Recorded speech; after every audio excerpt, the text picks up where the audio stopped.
Ooh, carried that one out a little bit there, buddy. A little bit. Yeah, That was nice. really nice, really classy. Yeah. I try and keep it classy. Welcome to Guys Talking Fights, episode 11. 1-1, baby. We're on number 11. We're crushing it. We're in a basement. Fuck yeah, we are. Hanging out. It's normal. Guys talking fights. That's what we do. GTF. Podcast. All right, so before we jump into the fights, do we want to shout out that email for Walt Harris and for his Walt Harris? stepdaughter. Yes. Because this one's actually pretty serious, and we do want to help. I need to know what it is first. Just for the record, Walt Harris' stepdaughter went missing at the end of October. October 26th, I think you said. And there hasn't been really any development since then. He's actually had to drop out of his main event fight against Alistair Overeem. Yeah, and Rosenstrike, who just beat Arlovsky. Pitbull this weekend, is going to step in and fill transition. And we believe that Harris is actually out of Alabama, or I believe it's Alabama. From Alabama, yes. so maybe around the Alabama area. Yep. Yeah, she went missing. Do. And, yeah, she was 19 years old, and she went missing, and it's really sad, and I can't find the email. There's like an email out there. We'll get it by the end of the show. If you look it up on Google, you can find the email. I'm sure you you'll see can. it. I'm sure you can find it. If you easier follow than I can right ESPN, MMA, or UFC on anything, I'm sure you've heard about it. Yeah, it was on Ariel Helwani's today. They they showed it and they talked about it and they said it. Well, yeah, they interviewed Walt. Yes, they interviewed Walt. He was on. So thoughts and prayers go out to Walt Harris. Hopefully, Seriously. And if hopefully, any, they can Crazy. find his daughter. Crazy. if any of you 10, 20, maybe even 30 viewers Ooh. are in the Alabama area, keep your eye out. Keep your eye out. Keep your ears open. If you hear For anything, some odd reason. report to the authorities. Which, if you are, leave a comment if you're in Alabama. Yeah, seriously. Let us know if you're We there. want to know why the hell you were listening to this and how the hell you found it. I hope you are. Actually, everyone should really just comment, subscribe, Thumbs up. thumbs up. Thumbs up, subscribe, comment. Hey, to all our subscribers so far, all 24, 25 of you, thank you so much. We really, really appreciate it. We want to give a shout out to you guys real quick. We appreciate that. Seriously. Thanks a lot. And it's kind of hard to move on to a 19-year-old girl being abducted, but we're going to attempt to do that. Jump right into Lots of fights from this past weekend. UFC 244. I think we're going to hit the whole card. 244. Yeah, we're going to go through the entire card from the early prelims on and just jump right into it. Go ahead, Zach. Hakeem Dawodu. I liked him Yes. from his last fight before this one. I think he was on the prelims for the last one, or it was either the prelims or the first fight of the main card for his last fight, and he looked really good. Gets the decision at the end of this one. I think it was a split decision. It was. Yeah. I'm thinking they should give him anybody in the 10 to 15 range there at featherweight. Featherweight is a stacked division, especially on top. It is. Definitely is. And Dawodu, he has looked really good, and I'm with you there, man. I'd like to see him against a ranked opponent, someone in the top 15. It's a test. Nice. I mean, even if he doesn't win, I mean, you gotta see what he's got. He's on a 4-fight win streak in that division. That's Can't tough argue to do with in that. any division. So Definitely. Definitely shouldn't be fighting anyone in the top 10, but No. between 10 and 15. I think everybody in the top 10 is gonna fight like in the last month or within the next couple months. Basically, It's a busy division. It's ridiculous. Yeah. We'll get to Zabit and Cater in a little bit. Yep, fighting this coming weekend, for sure. Lyman Good and Chance Redcontre. Sounds about right. We'll take that. Nailed it. Welterweight. Lyman Good gets him. TKOs him. Middle of the third round. Good knockout for him. Good Yep. for Lyman Good. Yep. I got nothing on either one of those guys, but Lyman really. Good performance. But yep, good for him.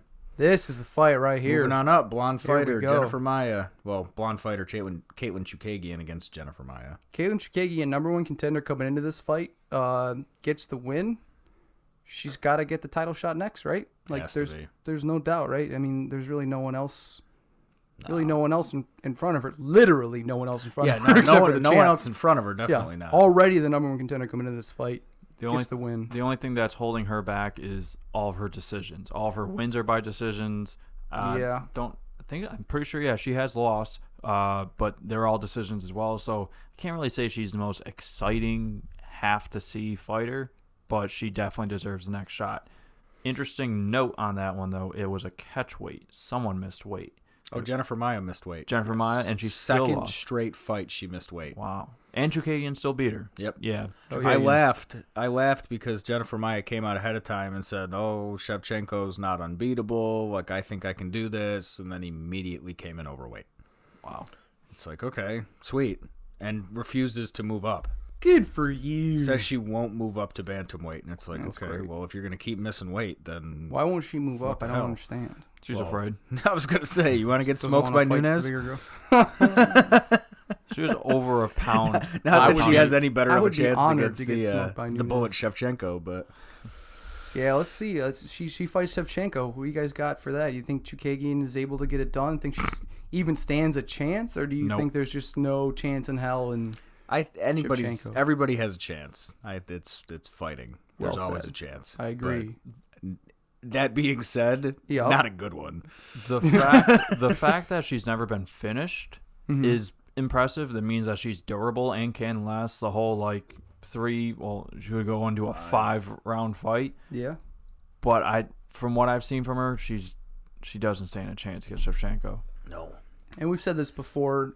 I don't think many girls do stand a chance against Shevchenko. She probably is, granted, arguably, but still one of the most I think it's based on difficult the division she's in, champions too. for anyone to beat in their weight division. We said the same thing about Joanna. We said the same thing about Anderson Silva. Said the same thing about, GSP retired, but still. I think this is the least stacked women's division, though. That's true. That's what I mean, Straw weight is stacked. Yes. Flyweight, not so strawweight's much. ridiculous. Flyweight, you got a couple. You got people coming up in flyweight, but as far as the top, not a lot.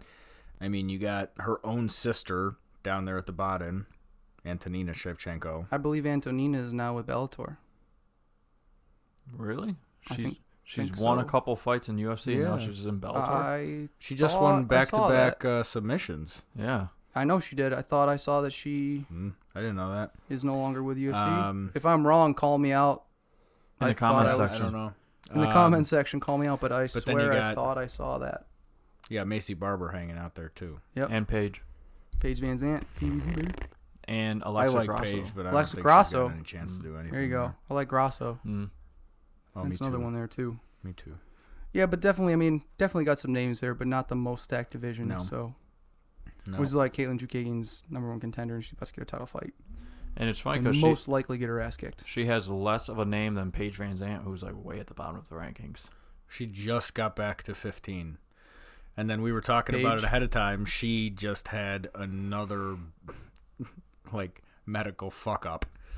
Yeah, go ahead, go Where- into that, man. She went in to get, if I'm remembering everything correctly, she went in to get just a regular, some sort of physical or whatever. And they told her that something was off and they wanted to get her checked for something else. So they sent her in to get her kidneys checked. I think it was the kidneys. And everything was fine.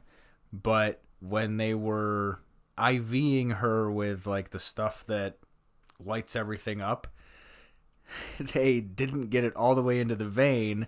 So when they turned the machine on to IV her, it blew up her whole arm. Just inflated her arm with liquid. Had to be drained, and the arm it looked pretty gross. It was all red. You could actually see when she's holding it up, the legit movement of Jeez. it was pretty So bad. is there they say anything about how long she's going to be out for? Or when I she'll don't be able know. to return to actual I mean, fight? it's just swelling, I think. Sure. So I would think within a couple weeks she's probably going to be fine to start doing stuff again. Right, but just drain it out. No Definitely no don't. damage done, no harm done. no, but probably. it's still just she can't catch a break. With She that really stuff. can't. I'm wondering No. if it's the same arm that she broke I 3 don't times. think so. Oh, it's the I other don't arm? think so. Yeah, because she kept breaking her right arm. I don't know. I know they didn't put the plate in the correct spot. Yeah, the first time. That's ridiculous. Yeah, but either way, she's had some bad luck recently. Definitely. But, so moving on to the good luck to her. Yeah, good luck to her. Moving on to the prelims. Just talked about him for a second. Yep, Rosenstrike defeated Andrei Arlovski. First of all, every single fight on the prelims was a finish. Not one fight on the prelims for this most past of them weekend. were quick finishes. Yeah, most of them were pretty quick. We just went back and watched a few of them because it didn't take very long. So the prelims, not the early prelims. No, just the normal prelims. Every fight was a finish. So good on the prelims. That was fantastic. Only one went past the first round. Yeah, Rosenstrike defeats Andrei Arlovski. Yep. Ryan, you mentioned Arlovski. You don't think he's got the chin he used to have, man? Nope, not at all. I don't think that shot that Rosenstruck hit him with. I mean, obviously these guys are heavyweights, so they have power, but yeah, it's like getting hit in the face with a brick. But you do see that sometimes at heavyweight. Yeah, I mean, it didn't look like that hard of a shot. I'm sure. Exactly. I'm doesn't sure look like much. But I'm sure it would have guy knocked me drops. out compared to what you saw Derek Lewis throwing later in the fight, where he was throwing uppercuts that would kill a man. Yeah, for sure. I mean, I think it was a combination of power by Rosenstruck, not taking anything away from him, but Arlovski's chin is so bad. Yeah, so bad. I mean, I think Cannonier at middleweight, while Cannonier's weighing in at middleweight, would knock him out. Sure. Granted, Cannonier hits like a goddamn truck. This man. is true. I think he was a strong boy, but yeah, you're right. I agree with that for sure. And that was a 29-second knockout in the first round too. Yep. And then Rosenstrike is going to be filling in, like we said, for Walt Harris. Yep, December 7th in Washington D.C. And he's fighting Alistair Overeem. What do you guys think about that? That's a huge step up for Rosenstruck. I mean, he really doesn't have anything to lose, a lot to gain. For sure. I mean, it's tough to say because in 29 seconds we can't really see too much of him. I mean, Overeem's got a lot of experience. He's on the downhill slope of his career. I'm still going to go with Overeem, though. Alistair Overeem on that one. Zach? Probably Overeem. Overeem as well? Yeah. I like Rosenstrike in this one. I don't know why. I think he's just got the momentum right now. I mean, he knocks out a big name. And he's definitely Andrei not Arlovski. young. Rosenstrike's 31, I think. Ooh, yeah. Yeah. So he's not like some super young up-and-comer or anything like that. Yeah, no, for sure. Not just like a young kid just getting into it, but yeah, he's got some good momentum. And definitely. I like him in that fight. I think it could go either way, but I would go with Rosenstrike just to mix things up a little bit, too. All right, I like that. Moving on. Brad Tavares, Edmund Shabazian. We just watched this one, and man, that kid has potential. Shabazian, yes. He looks great. He wants to be the youngest UFC champion ever to do it. He's not in an easy division either. He's definitely. No, you got to see what he can do on the ground because that's going to be the tell-all. You think it's Shabazian versus like a Whitaker or a Yoel Romero? Not yet. Or a What I said for Shabazian, who just lost to real quick though, let's just say Shabazian knocked out Tavares with a head kick in round 1. Yes he did. Yeah, he looked great. Just in case the viewers or the listeners did not see that. Yeah, I'm blanking on 2 names right now and it's driving me fucking insane. Brunson. That's who I said he should fight. That's a good one. I'd like to see that name. Everybody fights. But I'm saying, guy like as far as he looks right now, because you see him beating, and I said like a Whitaker, Uriah Hall. I like that'd be a cool fight. That one just came off the top. I like of my that, head, dude. I like that. I got no problem with that. I mean, above who the Brad hell were we Tavares, just talking about that dropped down to 185, and he's on Jared 3-fight win streak? Cannonier. Thank you, and Cannonier. That's a you see him fighting like a Cannonier, jump. or the guy Cannonier just beat. Huge jump. Jack Hermanson. Thank you. Those were the 2 names that I was just like, Yeah. Yeah, or like a Jack Hermanson. Hermanson maybe because he's coming off the loss and like a quick loss, not like something where he looked super good against Cannonier. Mm-hmm.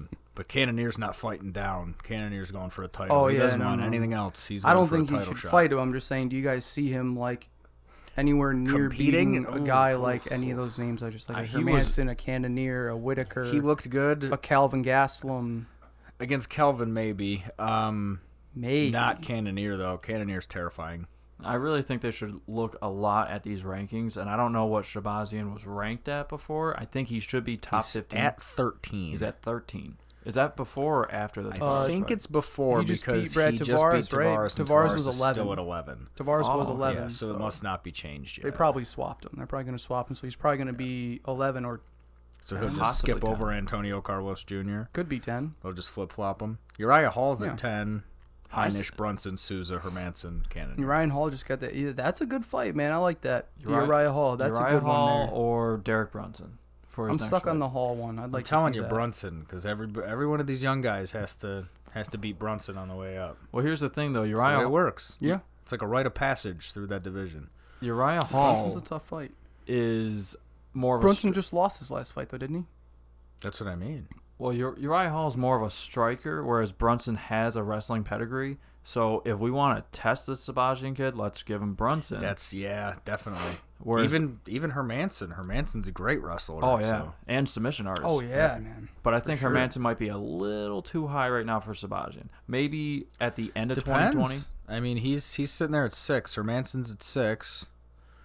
You got Ronaldo Souza's Jacare Souza, correct? Yes. Okay, He just so got knocked out far. really bad, though. And he's Well, going to be Jacare's fighting in a moving couple up. weeks. He's fighting 205. He's Oh, fighting right, Jan yes. Blachowicz at 205. So he's Right. moving up a weight class. So So unless Whether he he'll goes stay back there or not, down, regardless, he may just but- delete from the division. You know what I mean? And then everyone moves up, so we'll then see what he Sabajian does. will be 10. We'll see what he does Yeah. against Jan if he stays at 205 or decides to go back down to 185. Jan's tough though. That's a tough fight. Jan, like I've said it before. I've said it multiple different times. He's your dark Jan's horse. my fucking dark horse in that division, in that 205 division.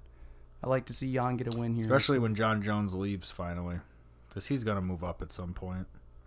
most likely sometime soon, I Most would bet, likely, too. John Jones moves up to heavyweight. Speaking randomly of that, Izzy was saying that's why John keeps trying to get him now. Is he goes, that's what Mayweather did to Canelo Alvarez, was get him while he's young before he's at his peak, basically. Right. Like he wants to fight me now before I'm at my max. Yeah, definitely. I thought that was pretty funny. Makes sense. Definitely makes sense. Yeah. And we could segue right into the light heavyweight, but there was another fight right before the light heavyweight. Shane Burgos and Yes. Dude, Shane Burgos Amirkhani. very, very much impressed me. the durability. He's someone I'm going to be He looking got at for all. fucked Yeah, in the first few seconds of that fight. yeah, he didn't look good. Well, it's not that he didn't look good, but it's more like Amirkhani. Looked great. He looked really good in the first round, and then he gassed. Yeah, exactly. He gassed a little bit, and Shane Burgos. Like insanely. Shane Burgos, I mean, Especially for a little guy. fatigue's a real thing, regardless of how good your cardio is. So, Amirkhani definitely slowing down, but I almost give more credit to Burgos that he did not look like he slowed down at all. That's true. Looks like he could have kept going. Like, yeah, it looked like he could have easily just gone 5 rounds. Yep. Like, without a problem. So, he really impressed me. He took the shots. He's got like you said, like really good endurance. He can just take damage, keeps going forward, doesn't let up. The thing is, and I don't like to do the what ifs, but if Amirkhani had kept the same pace that he had at the beginning of the fight, He could have. Amirkhani would have won that fight. Oh yeah. But if you With can't, all the takedowns. yeah, if you can't keep that pace going and the other guy outpaces you, you're gonna lose. Yeah. And he lost. Yep. Shane Burgos almost reminded me a little bit of like a Nate Diaz. So every time Amirkhani would be holding on to him up against the fence, he was just throwing these little shots, open-handed shots on his ears, Slapping him just in like, the ear. Yeah, just slapping him in the side of the head. Just like any time he had a chance to hit him, he was hitting him. Yep. Nothing, not a lot behind it, but just hurting him just a little bit. Those little things add up, and that's kind of what I thought of when I saw that. And those body shots he was doing on the Yeah. ground. Yep. Oh man. He pinned his arms and then Pinned just his kept him arm and just started slamming his. Oh man. punching the Yeah, ribs, right in punching the gut. kidneys. Yeah. Oh, it was brutal. He impressed me though. So Shane Burgos, that's someone to keep an eye on. Remember that name. I got good feelings about that guy. There's a lot of guys at featherweight though, especially I just said it a second ago. A lot of them coming up. Ryan was saying that Burgos already got beat by Calvin Kattar. Yep. Who's fighting this weekend. I actually watched him get knocked out in Boston. But he's beat Kattar. Zombie T-City at the end of the year. Max and Alex in a month. And we just had Yair and Jeremy Stevens fight. So, tons of featherweight guys fighting right now. Dawodu. What if Dawodu fought Burgos? Because we were just saying, like... He needs to get a shot in that division. Yeah. And Burgos. Burgos might be on... Amirkhani's not ranked, so... Yeah. I don't know, maybe. We were trying to think of... It's got to be something. Because, I mean, if they both just fought, and they both just won... Yeah. And also, Shane Burgos' last fight, May 4th, he beat Cub Swanson earlier this year. Burgos did. Who just beat up on Chrome Gracie. Yeah. The ice cream crone. Oh, yeah. Moving on? Yep, moving on up. Right there. Main event of the prelims. Johnny Walker, Corey Anderson. Mm-hmm. Hype train is gone. The hype train has been derailed. Yeah, he got smacked around. By the hunter, Corey Anderson. Smacked around. Corey Anderson went on a tear in this first round and just landed some power shots, which is really funny because one of the commentators, right before he landed the first right hand, said, "Oh, Johnny Walker has more power." Oh, yeah, they were talking about Johnny Walker's power. I believe it was actually Joe Rogan. Was talking about... Was it him or was it Dominic Cruz? I think it was Joe Rogan talking about how powerful Johnny Walker is. Which, I mean, he's not wrong. He's not wrong. It's just kind of it's kind of ironic that he says that and then...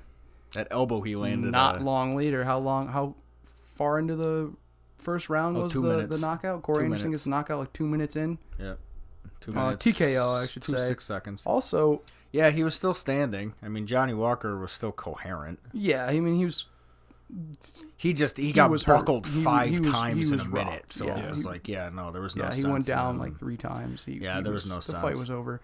It wasn't quite as bad as, honestly, I thought Amirkhani looked worse at the end of his fight where Burgos just kept backing up and standing up, and the ref had to almost like Amirkhani couldn't even get off his damn feet every time they tried to stand him up. There was Fun fact, Corey Anderson, this is 4 fights in a row. 4 wins in a row now. Against some big fucking names. Teixeira, Cummins, and Latifi. Glover Teixeira, Patrick Cummins, Ayer Latifi, and now Johnny Walker. Yep. Next title shot's got to be him or Dominic Reyes. I have a good feeling it's going to be Dominic Reyes, but it could be Corey. It's tough. I mean, or do they fight each other for a title contention fight? It's like, hey, you guys can fight each other. Maybe. I mean, they both, obviously, Dominic Reyes didn't fight all that long ago, so. Well, that's the thing, too, is Corey Anderson, it's his fight neither fight lasted very long. It's his first fight all year for Corey Anderson. He hasn't fought since last year, so. Yeah. Well, I mean, Dominic Reyes is the busier fighter, I guess. The thing is, Reyes just beat Weidman, who I'm not very impressed with, who's a middleweight. He beat a middleweight. Mm-hmm. And then before that, he got a split decision, which a lot of people don't think that he won, against Uzdemir. Mm-hmm. So in the last 2 fights, not very impressive, not very title shot worthy. Whereas Anderson, in his last 4, I mean, especially his last fight against Johnny Walker, was impressive. That was title shot worthy. I would like to see Jones versus Anderson, and then Reyes can either fight someone else or just wait. I would also. If I was the guy making the decision, I'd go Corey Anderson. So here you go, John Jones. You can fight Corey Anderson. This guy. Jones gave him the nod. Corey Anderson. But then Dana came out and said that it's not a guarantee. He gave him the nod, like on Twitter or some shit? Or said like. In an interview? Yeah. I think he said like it's getting froggy or something like that, of like he should jump to the top, basically. For Corey? Mm-hmm. I like that. I'd like to see Corey Anderson get that shot. Mm-hmm. I hope he does. I mean, Anderson apologized for some of his post-fight stuff where he got the TKO, the ref grabbed him, and he kind of tried to push through the ref and get back to Johnny Walker and then screamed at his corner. Yeah, he was jacked up, man. Yeah, I mean, he apologized for most of it. He was like, I let Corey my Anderson's emotions a get the stand-up best guy of me. for sure. I like Corey Anderson. Yep. It looked really good. Who you guys would say Walker's face was busted up. Yeah. Oh, yeah. Walker did not look too great. No. Who would you say would have a better shot? Against Ryan John first. Jones? John Jones. Yeah, who is a better shot? Dominic Reyes or Corey Anderson? I would actually say, and it's weird because I'm going completely off of what I just said, Reyes would probably stand a better shot. I think so too. Yeah? Yeah. I go Corey Anderson. You think so? I think he's got a better shot against Jones. In their last fights, He's I got agree. the wrestling. I mean, he proved that big, long fighter isn't going to affect him all that much. Just proved it. He's got the power, too. Yeah. He can knock a guy out. Oh, but do you think he has more power than Santos? Since Santos landed some bombs on him. I don't know. On That's a good Jones. question. That's a good question. See, and I'm not taking anything away from Reyes because that was a first-round knockout. Yep. Same with Anderson. They both got first-round knockouts within their last fights. Actually, both within the last month or two. So... Yeah, no, it was just the end of last month that Weidman fought. Weidman and Reyes. Yes. So, if you're watching on YouTube, go ahead and comment down below whether you want to see Anderson fight Jones or if you want to see Reyes Yeah, fight let Jones. us know for sure. Give us those comments. We will read them and we will respond to them. Seriously. So we can get some conversation going. Let us guys know what you think. Because later in the show, I will be reading one of your guys' questions. Yeah, we do have a long time viewer of these 11 episodes we've done so far. A fan. A fan You could almost wrote in a say. question. You could call him a fan. Why not? We're going to call you a fan, Vinny. Thanks, And Vinny. we'll be reading your question later and going into it a little bit. But first, And now, moving right into the main card this hurt of this my past soul. weekend to UFC 244. Hurt my soul. Oh, God damn it. I fucking hate Kevin Lee. Although I was very impressed. extremely impressed. Yeah. Kevin Lee absolutely shut the lights out of Gregor Gillespie You killed him. in the first Yeah. round. I Head kick honestly, knocked him the fuck out cold. I was actually skimming through Instagram today and saw that Gregor had liked something, and I was like, oh, good, he's still alive. Because, Thank I God. mean, I had heard from somebody that was at those fights that they actually woke him up and he went back to sleep. Jesus. Like, that's how bad that was. I believe it. Like, he regained consciousness and went back out again. Wow. Yeah, like it was that bad. That's Damn. pretty bad. Because Yeah. he was out before he even hit the canvas. And He, that, he was felt out like before kind of that against foot the left his cage. face. Foot Yeah, was that was- still on his face, and he was out. That was a ridiculous knockout for Yeah. Kevin Lee, which Yep. he needed really bad, by the way. Yeah, He, coming off was on back-to-back losses. Yeah, back-to-back losses against RDA at 170 pounds. Ooh, back-to-back-to-back then. Before that, he lost to Al Iaquinta at 155. What was... Oh, sorry. His I'm other getting loss. I'm getting Al mixed up. I'm thinking Al losing the Cerrone, and I'm thinking about that. But he lost to Okay. Tony Ferguson before that, didn't he? Yeah, but I think he had a win in Did between he have that. one in between? And I think so. Yeah. He definitely coming off at least back-to-back losses. Yeah. well, It's going to be tough for him moving up that division. I mean, For he sure. said that was his statement of I'm back, but He beat Edson Barbosa.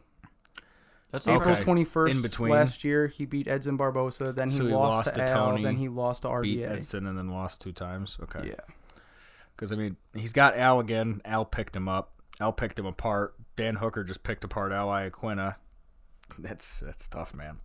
I mean, Lee really impressed me not only with his performance because they both looked really good. They're both landing really fast, quick punches, jabs specifically. Also, we should say this. Coming into this fight, prior to this loss, Gregor Gregor Gillespie hadn't was lost. undefeated. He was 13-0. Yeah. Yep. And Gregor looked great. Gregor looked like how he normally does. It's just that Lee looked just a little bit better and then landed that head kick knockout. And Lee's a giant for that division. I mean, size-wise and everything else, he is huge. So if he can stay down there, if he can keep making 155, I mean, he's impressive at 155. Also, 155, one of the most stacked weight divisions. Oh, yeah, in that's the what I'm entire saying. UFC. I mean, you go 1 through 15, and it's fuck me, man. I mean, he called out Islam Makhachev, who's 15. Which is, I think, pretty Weird. awesome. Yeah, I actually but gained some it's- respect for that. It's weird for him saying, hey, I'm going to take control of this division and then fight down 5 spots. Well, I like that he's keeping his word because he called him out before this fight. And Islam Makhachev also might be 15, but he's got a hell of a name. Oh, yeah. Very good wrestler as well. I Dude, don't, he was even though so good in Abu Dhabi. even though he's ranked at number 15, I think he is closer to top 10. He just has talent-wise, you're saying. Yes, right? talent-wise. Yeah, I just don't think he's had the opportunity to fight up and show what he really has. He really hasn't had the opportunity again because like this weight division is fucking stacked. Mm-hmm. See guys like Islam Makhachev sitting at 15, where if they were in another weight class, they would be probably arguably top 10. If they're in another organization, they might even be top 5. Yeah. One of the things that Kevin Lee did change was he changed camps. After his last fight, Joe Rogan had even said, like, hey, you should switch something up, like possibly change camps. He told Joe that in the post-fight interview, too. Yeah. He was like, you're the one who told me I needed to switch something up. And it looked great. And he even said, he's like, I'm staying humble, which he was, actually. And after the fight. About fucking time he stays a little humble. And after some of his, like, pre-fight stuff still wasn't, but... Even after he knocked out Gregor, he kneeled in the middle of the cage and waited for him. So I was impressed with Kevin Lee, not only his attitude, but also his skills. I mean, those skills were crazy. If he can continue doing that, he will be closer to top 5. He looked really good. Sorry, Zach. The thing that's tough about that is just what I said. He's lost to 2 guys that are right above him. Yeah. And then he's got another guy that just beat Al. And beat Al convincingly. The question is can Kevin Lee, and is he, in seeing this fight, is he reinventing himself mentally and as a fighter to be able to compete with these guys in the top 7, top 5 of this weight division? Is this a new Kevin Lee we just saw, or is this just kind of a lucky head kick knockout and then he's going to go into his next fight and Islam Makhachev's going to fuck him up because he's going to go in all cocky and super over the top confident, thinking that he's going to win, and he's already thinking about him being the best before he beats a guy in number 15. It was super weird to hear him say, like, oh yeah, I'm re-announcing myself to the division, and I get what you're saying, like, yeah, you appreciate the word, but I'm re-establishing myself in this division. Now I'm going to fight 5 spots below where I'm at. To answer your question, I think he's made the correct changes, and I think he's going to be better than he was before. You think we're going to see him come in? If he does fight Islam Makhachev, you think he gets that win and just keeps pushing forward? I don't know. That's going to be... It's a big fucking challenge. Regardless of the rankings aside, that's a big-ass challenge. Oh, definitely. Also for both guys, too. Even for Islam Makhachev, that's a scary fight for him. Yeah. Wrestling being his strong point, he's going up against a very high-level wrestler in Kevin Lee. These are 2 tough fights for Kevin Lee back-to-back. Gregor is undefeated for a reason. And so that's a tough fight. I can't say that Islam is a tougher fight because it's a different type of fighter, but like those are 2 tough fights. Also, we should put out Islam's Gillespie, knocked very guys high-level out. wrestler. Yeah. Islam's knocked guys out. He has 3 knockouts on his resume. Yep. That's the thing, again, with that weight class, there's so many wrestlers, and also a lot of those guys are, on top of that, knocking people out. UFC, it's crazy. Ally Quint's a high-level wrestler, knocks people out.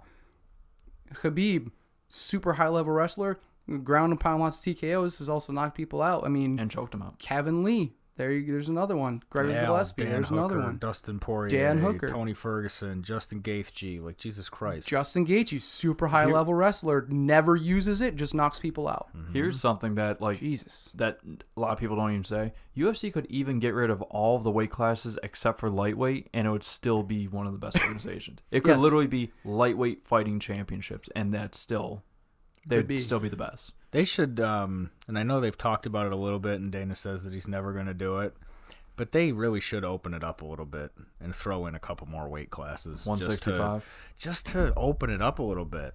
Even if it's like 8 more pounds or something like that. He's always, like Dana White always mentions boxing and how boxing has, it gets too cloudy. Too muddy. Too muddy. There you go. Too muddy, and there's too many weight classes. Like, it's not saying like have a weight class every 5 pounds, but right too. But I don't think 35, that's even 45, 55, 65, and then maybe you get to 70. You go 75, 85, and just go 10 pounds up. You go 85, 95 to a fiver, maybe 85 to 200. They have been talking about a cruiserweight division, especially when Rich Franklin was still fighting. Rich Franklin? Rick Franklin? You're thinking Rick Franklin. We work with Rick Franklin. Yeah. Rich Franklin's the fighter, though. Shout out Rick. Rich Franklin, he wanted a cruiserweight, right in between light heavyweight and he wanted something in between middleweight and light heavyweight. That's what that 20-pound jump, that 180, 185 to 205. Yeah, that makes sense. He wanted 195. That makes sense. That's what he wanted. That's tough for guys that are right in that 6 foot to 6 foot 4 range to. He was too big for middleweight. He was too small for light heavyweight. Right. I think. Speaking of that 6 foot to 6 foot 4 range, you were saying Darren Till, who, by the way, we'll get into it in a second, but just because we're kind of on the topic, just moved up to 185 and got a win. Now talking about moving up to 205. He randomly mentioned he was just fighting at 170 last fight. He said he wouldn't rule it out. 185. Now he said he wouldn't rule it out. He wasn't saying hey, I'm making the jump right now. Sure. He also said in an interview after his last fight that he thought that him and Adesanya are destined to fight, which is okay, but fine. Maybe. But Ariel just kind of asked him hey, is this where you're staying? 185, that seems about right. And he just kind of said, no, maybe 205. Yeah. Not ruling it out. And we actually discussed it earlier. I thought he was bigger than he was. I thought he was taller than he was. Yeah. I thought he was over 6 foot at least. 6 foot 0 inches tall. And a lot of times when they say 6 foot 0, it means he's 5'11". Granted, he is a big dude still. He's very, very wide, very broad shouldered. He's a big dude even at 6 foot tall. He has a lot of space for muscle. He has the frame to put on more muscle and be able to make that jump. But I think the same way we were just talking about Kevin Lee being big for his division, that was Till at 170. And Till is how old again? 20-something? 26, 27? He's not very old. Maybe 27. So he's a young dude. He still has... He was 26 when he fought Masvidal earlier this year, so unless he's had a birthday in between, he's still 26. Still has time to put on some muscle and bulk up a little bit if he does want to go to 205. It'd be interesting, but let's see what he does at 185. He could look like Rumble. Stay here. If he packed on muscle, he could look like Rumble. Rumble was a welterweight. Jesus. I guess he could. Scary thought. Before we get too into that, though, because we'll be visiting that, because we got a few more fights before we get to Darren Till, who fought Calvin Gastelum this past weekend. Derek Lewis and Blagoy Ivanov. The fight itself didn't really do much for me. It was. Derek Lewis was fairly impressive, I thought. He looked good. He looked good enough on the ground. He looked better on the ground than he did against Daniel Cormier. He's definitely been working on it. Cormier's the best wrestler in the division, arguably. Well, but even still, the fact that his scrambles were decent and all that. I agree with you. I'm just saying, you mentioned DC, he pretty much dominates almost every heavyweight on the ground. Right. Yeah. But Derek Lewis definitely looked good. He looked good. And he got the win. It was a decision win. Split. Yep. Split decision. How do you guys feel about the split? I thought Lewis won. Not good. I thought he won pretty convincingly. I agree as well. Yeah. It was really impressive that he was on his back in a Kimura, and one was a Kimura, the other one was Americana, and he was able to just get right up. Yeah. I thought that's what you were going to go into. Yeah. I honestly, that wasn't even in my mind until you just said it, but yeah. No, when he had his arm cranked all the way and was just no, I'm good, it's cool. Yeah, and then just got right up. Yeah. And good to go. Another thing about that fight is Joe Rogan pointed out a really good technical thing. He refused to use his left hand to do a jab, to do a hook, to do anything. I forgot about that. He only used his right hand. He is so much thinking about that big right hand that he has that he doesn't set it up. Yeah. There's no combos. Right. It's literally just one punch. Which is kind of surprising because you think if you were going to be just like a stand-up boxer, you'd have one coach be like, hey, you can just stick that left hand out there. You don't even got to... You can do the same thing that some of those guys do where you're just checking range with it and you're just like... And do you guys think that he's using that in camp and practicing that in camp, but then when he gets into a fight, he just focuses way too much on just getting that big right-hand knockout? The fact that he has boxing gloves tattooed on his chest, I'm assuming he has some type of boxing training. So. And the most important punch in boxing is your jab. Yeah. That's literally the first thing that they teach you is your jab. Yep. So... It's not like I've ever had boxing. Maybe his hand was fucked up. You never know. Maybe. It's always a possibility. Could be. Always a possibility. Oh, I'm trying to think back at Derek Lewis's past fights and trying to think like how much did he use his jab in his past fights, and I feel like it's never been mentioned before that he's not throwing his jab out there. Right. I mean, unless it's the first time someone actually, for some reason, happened to notice it. I mean, Blagoy was literally in jabbing range. If he had just jabbed him, he could have hit him, and Blagoy was just standing right in front of him. Yeah, Lewis he's a lot longer too, so he's definitely, if Blagoy wants to get in there, which he was obviously trying to do, he's going to be in range of that jab. Maybe Derek Lewis's hand was fucked up, and we just haven't heard anything about it yet. Do want to say though that he looked physically very, very good. I mean, like he came in at 265. Skinnier. Yeah. Derek? Yes. Yeah, but he weighed in at the. Oh yeah, he weighed in at the max. Yeah, he weighed in at the maximum weight of 265. But he wasn't. Fat 266, like I guess. He didn't have a gut. No, he looked. He didn't looked have. in shape, yeah, for sure. He didn't have the heavyweight gut. It looked. He looked big. It was tighter. Big guy. He looked a little bit more in shape, and he didn't look gassed. No. I mean, he was sweating at the end of the third round, but he didn't look as gassed as he normally does. Physically, he did good. He just needs to add in a little bit more technique. Definitely. As we talk about it, I'm thinking good. maybe this fight didn't do much for me, just based on comparing it to the rest of the card. I think maybe the rest of the fights. Yeah, on the card. I mean, isolate this fight on its own, and it was. I guess it was a better fight than I gave it credit for. I think we're really just focusing more on Lewis. Blagoy, he had a hell of a chin, but other than that, he did have some good takedowns, some good submission attempts.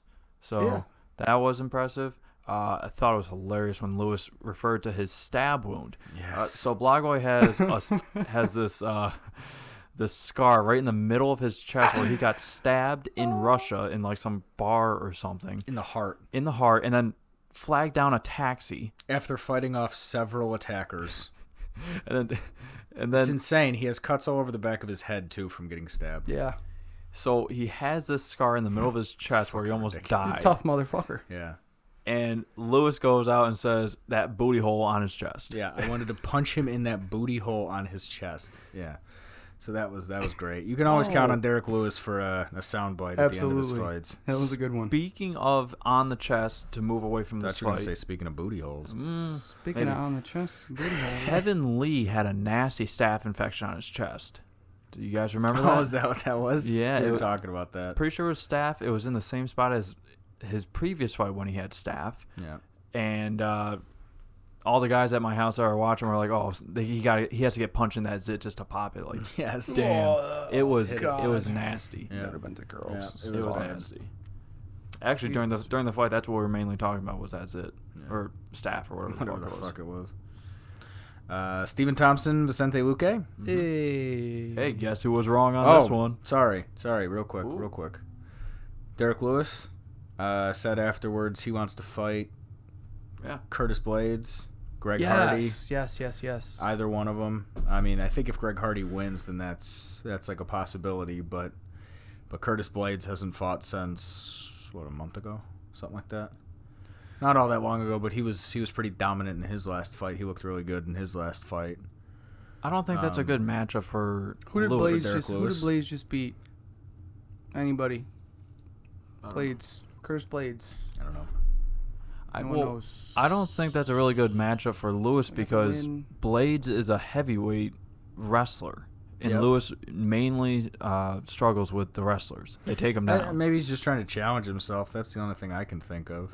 I mean, Blagoy. Is it Abdurakhimov? Is that who he beat? Was that his last fight? Maybe. I'm looking it up right now. Okay. But basically, Blagoy has some good takedowns in like a ground game. So, and Lewis seemed to do good with that. So, next step up, I guess, would be Blades. Yep, I appreciate the fact that he wants to test himself anyway. Mm-hmm. Abdurakhimov, attaboy. Yes. Bam. Good job, Zach. 1 point for Zach. Yeah. 1 point for Zach. If you're keeping track. Yeah, Curtis Blades been looking really good. Yep. Dominant in his last fight. I myself would like to see Lewis fight Greg Hardy because I don't like Greg Hardy. Me too. I want to see him get knocked the fuck out. Yep. Well, Greg Hardy, he is fighting next weekend. Mm-hmm. Yep. Or this coming weekend, sorry. This coming weekend, which we will get into. So. Yep. After Wonderboy and Luque. Yep. So Wonderboy getting a much needed win, by the way. Mm-hmm. Prior to this, he had two losses in a row. Not necessarily terrible losses. He lost to Darren Till via decision and then got knocked out by Anthony Pettis. After working Pettis. Yeah, after winning the fight. Was it second round? Yep. Got knocked out in the second round. So, but regardless, it's 2 losses in a row. That's 2 L's, and he gets the win. Vicente Luque, he looked good. Luque definitely didn't look bad. I didn't think Luque really looked all that bad. No, he stayed in it, and he's young, so he'll be fine. The commentators were even saying that Luque was tough as all hell. Oh hell yeah! Taking those shots, I'm pretty sure he got dropped 2 or maybe even 3 times in the third round. One by that body. He got dropped back to back. Yeah. In the third round, I think it was. Yeah, I mean Luque should bounce right back. I mean, you look at what he's done in this weight division. He beat Barberena, Bam Barberena. He beat Derek Krantz, and he just came off that win against Mike Perry where he fucked his nose up. So you want to hear a funny story about that I just heard today? Sure. Mike Perry was telling a story about how he thinks he actually broke his nose prior to that fight, and that there's a possibility that knee that he caught from Luque actually just made it worse. So he said that there was a guy that he was training with at the camp that shouldn't have been training with him, basically, and the guy touched him up when he wasn't supposed to. Basically, they had done something and this guy hit him a couple times after the bell or something like that. Yeah. And Perry went to go at him, and the coach was like, "No, dude, don't do that." And he was like, "Well, what the fuck? The dude just he clapped me after the bell, basically." Right. So he gets pissed off, and in only the way you'd think Mike Perry would handle that, he runs and jumps and slams his face into a wall, and happens to be that there is a beam directly behind where he slams his face. Oh, that's great. So he goes, when he pulls his face out, he's just bloodied and everything else from that, and he thinks that's when he initially broke his own nose. He slammed his own face into a wall. Mm-hmm. Dumbass. Because he was pissed off. He's a crazy motherfucker. He might be the craziest guy in the entire fucking UFC. He is fucking nuts. He really is. I do enjoy it. Me too. But speaking of Mike Perry, any news on him getting a fight? Yeah, he's fighting. He's fighting. He's fighting soon. He's fighting Jeff Neal. Yes. Right? Jeff Neal. Okay. Yeah. Did we talk about that last time? No. Did we not? No. I think that was right after the news broke after we recorded, but before we had posted the podcast, episode 10. I like that. Now, when you sent me the screenshot of Neal versus Perry, I didn't even know who Neal was. I didn't recognize him. Nice. I don't even remember the name Jeff Neal. I kind of remember the name Jeff Neal. Kind of. I remember the nickname, Hands of Steel. I remember Hands of Stone. Hands Sam of Steel, Stout, Jeff Neal. Yep. Okay. Mm-hmm. Okay. Well, at least he has a cool nickname. That's points for me. Yep. There you go. Ryan loves those nicknames. I do. Fuck yeah, dude. You know that trivial shit. Right. But Thompson. Anyway, great. yeah. Back to Wonder Boy. Back to Stephen Thompson. Basically picking apart Vicente Luque, looking really fucking good. We were saying last podcast that Thompson needs to press a little bit. Definitely have a little more of that killer instinct in his fighting style if he wants to, stick around at this super high level that he's at. I think he did in this I think he did that. I think he definitely pressed forward. He pushed the pace. He was, trying to put some hurt on Luque, and that's what he did. I think he actually wanted to finish him. Yeah. He better do something quick here because I think he's 37. He is. He's older, but he looks good, man. He looks great. Seriously. You want to talk about one of he those dudes He doesn't move around that and fight like a 37-year-old guy, that you would imagine someone that age would anyway. He fights like a younger dude. Just like that Olympian Mark that we were talking about a couple weeks ago. Yeah. He's 37 or 38 too. Yeah. Had his UFC debut and looked fucking amazing. Mm-hmm. Did not look his age. Yep. Now, I had Luque as a lock only because he had so much momentum coming into this fight. He really did. He had 5 or 6, I think. Six fights. Six-fight winning streak. Yep. And whereas Thompson was on a 2-fight losing streak. Mm-hmm. So that's why I had Luque, and he just... Even Thompson said he's going to bounce back. He's a really good prospect, so hopefully he bounces back pretty soon, actually, too. Because welterweight could use some more fun like that. Definitely. Stephen Thompson. Go ahead, man. I said I think the next thing I'd like to see from him is to fight Anthony Pettis. Thompson, you're saying? Luque. To fight Anthony Pettis at 170? Mm-hmm. Sure. I'd like that a lot. Pettis is coming off a loss. I think that's another step up with another guy that's going to give him a different kind of challenge, not necessarily like a big-time striking challenge, but like an everything type challenge. Definitely. And then I know Wonder Boy just lost to Pettis, but like we were saying, I mean, he looked dominant up until the point where he got Superman punched in the face. Wonder Boy? Yes. Nate Diaz. Nate Diaz can't fight forever, though. That's the problem. True. He can't fight for a while, and I don't think he'd take it. He wants that rematch, man. I think Diaz wants like big selling fights or big money fights. You don't think Diaz versus Wonder Boy would be a big selling fight? No, I don't think that's going to be. You don't think that's a big enough name for Nate for him to want to take it? No, I don't. And funny enough, they were asking Diaz, Ariel Helwani was doing like an interview with him, and he was like, what do you think I want? Diaz was saying, what do you think I want right now? Or what do you think I should take? And he was like, well, the one that makes the most money. And he was just like, get out of here with that. Like, he doesn't care. He doesn't care. He wants to fight dudes that he thinks are good.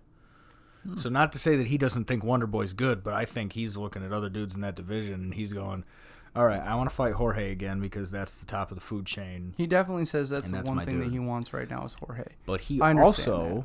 I don't think he's going to get that. Not right away. I don't think that's going to be his next fight. I don't think either one of their next fights are going to be... No. Jorge's next fight won't be against him. But he sent a message out, Diaz said, kind of like foreshadowing that made me sad, that said, hey, this kind of bullshit is what made me go on a hiatus the last time. Yeah. So it's like, God damn it. Don't do that. Have to give him a Wonder Boy, or they get like a fucking... Does Tyron Woodley have a fight lined up right now? Leon Edwards. Yep. He's going to fight Leon and Tyron Woodley. I was actually going to say I want to see Wonder Boy fight the winner of that. Sure. Yeah. Sure. Yeah. I really hope it's not Woodley though, because Woodley versus Thompson 3. It's like that's a little much. I think it would be hilarious though. Even though I said Diaz, Wonder Boy, I wouldn't really want that. I think the trash talk would be hilarious because Diaz would be trash talking Thompson, and Thompson would be like, "Oh, good golly." I don't. Would he though? Would he be trash talking him? I don't think he'd be trash talk Masvidal. Well, they had like respect. Sure. Well, why wouldn't you respect one of them? Arguably the most respectful, nicest guys in the whole UFC is Stephen Thompson. Gee golly whiz, Nate Diaz. Jesus, that's Mr. quite Diaz. offensive, sir. Please, could you tone down the language? Shout out to South Carolina. South Carolina. For Thompson. Go on, raise up, take your shirt off. Twist around your head. Spin like a helicopter. The question is, who's gonna dude. Who's gonna replace me on the show when I go to South Carolina? That's the question. Yeah. The guy who asked the question. Yeah. Our fan favorite. He wants to be on the show. Maybe someday we'll have a guest on the show. Fuck yeah, dude. We definitely will. We have to. We got a couple people. Up. Progression. Moving on up. Kelvin, Gastelum, and Darren Till. Come on. You want to do the pre-fight bullshit ahead of time? Kelvin Gastelum going out for the official weigh-in, getting the towel put up in front of him, and then evidence afterwards making it look like there's a possibility he was leaning on his coach to make weight. Yeah? Israel Adesanya even tweeted out, hey, you don't need that towel if you're coming in a pound underweight. Yeah. Which made a lot of sense. If you're going to come in underweight, you don't need to get naked. Yeah, so, definitely. Yep. And then when you see the video, you see Kelvin holding his arms back like this, and it looks like this elbow is on his coach. Can he really lift 2 pounds of himself off with that elbow? Really? Yeah, man, for sure. Didn't know. You could probably lift up a lot more than that if you wanted to. Yeah. If you're just doing it real subtle, just kind of. He was probably looking down at the scale, going, "Yep, a little bit." Okay, there we go. All right. Pound underweight. Yeah, we're good. All right, we're good. Yeah. Possible, or it's bullshit. Or he just came in underweight, or it's just what it looked like. For some reason, just wanted to get naked on stage. I mean, good for you, buddy. Who doesn't want to do that? Obviously. God. Love getting naked on stage. It's my favorite. I thought Till looked pretty good. I was not horribly impressed with this fight. I mean, I don't see Till looked good, but but Gastelum didn't look as good as he normally does. Ryan just took the words out of my mouth. Gastelum just looked like he just couldn't get going. Like he just didn't have it. It's, Nope. You know, and it happens sometimes. Sometimes you're just not. He definitely has lost some momentum after night. Adesanya. I don't even know about the momentum, man, because that's people have been arguing that's the fight of the year. Well, but I'm talking about when his Gastelum fought own Adesanya. personal momentum, though. You know what I mean? Like, As I get far fight as of the wins year. go, but like, Yeah. I don't know if they even count that as a loss of momentum. Like, yeah, you didn't get the win, but like, you had a fucking killer fight against the guy who is now the current champ. Yeah. Yeah, but he looks worse now than he did in his Yeah. I first. agree, but I don't necessarily chalk it up to his last fight against Adesanya. I just think he just had an off night. I don't necessarily contribute that to his fight against Adesanya. I'm just saying I think it's a loss of momentum because if you look one way in one fight and then your next fight you look worse, that's losing. Well, say the fight went exactly how it went, but the judges gave it to Gastelum. I'd be pissed. I thought Till won that one. Super weird. That was I another was talking about it when he 30-27. fought Adesanya. Yeah. Say they just say the fifth round just doesn't go quite as heavily. in I was Adesanya's going to favor. say Adesanya Because doesn't dominate the fifth round. Adesanya dominating that fifth round gave him the win. Say he doesn't completely dominate the fifth round. Say it's a just not toss-up. quite as much. Say it's still real close. Say Adesanya still hurts him, still knocks him, but just Still not wins. quite as bad. Just enough where Gastelum can get the win. I mean, I don't know about the momentum thing. I think Gastelum just was. I don't necessarily contributed to his last fight. The only thing I was also I think thinking, he's riding high after that last fight, even though he got the loss. I don't remember any weight issues going into the Adesanya fight, but if he seriously was having trouble cutting weight and was, I'll give it that, dude. I'll give you that. you know what I mean? The weight like, cut if could have he's- definitely been a factor. If he's fucked on that weight cut where he just gets tired and Yeah. it's a bad weight cut, then that sucks. The funny thing is he used to fight at welterweight. He used to fight at 170. That's so crazy. He used to drop 15 pounds less. He's only 5'9". Yeah. That's insane. He's a tree stump. Fighting at 185. Dude's thick. Yeah, I you ain't think kidding. I think the Gastelum that That's a fought thick boy. I think the Gastelum that fought Adesanya would beat ICC. I think the Gastelum that fought Adesanya would definitely have beat Till. Yeah. Yeah. Because, I think the Gastelum that fought Adesanya would have beat Robert Whittaker. yeah, I agree. Yeah, I also agree with that.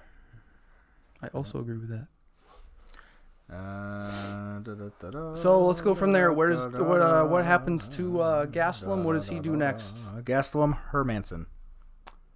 I say Gastelum Whittaker because I wanted that fight before. I said Till Whittaker. I like that one as well. I like Till Whittaker. Let's think do that. Whittaker's got to fight one of them.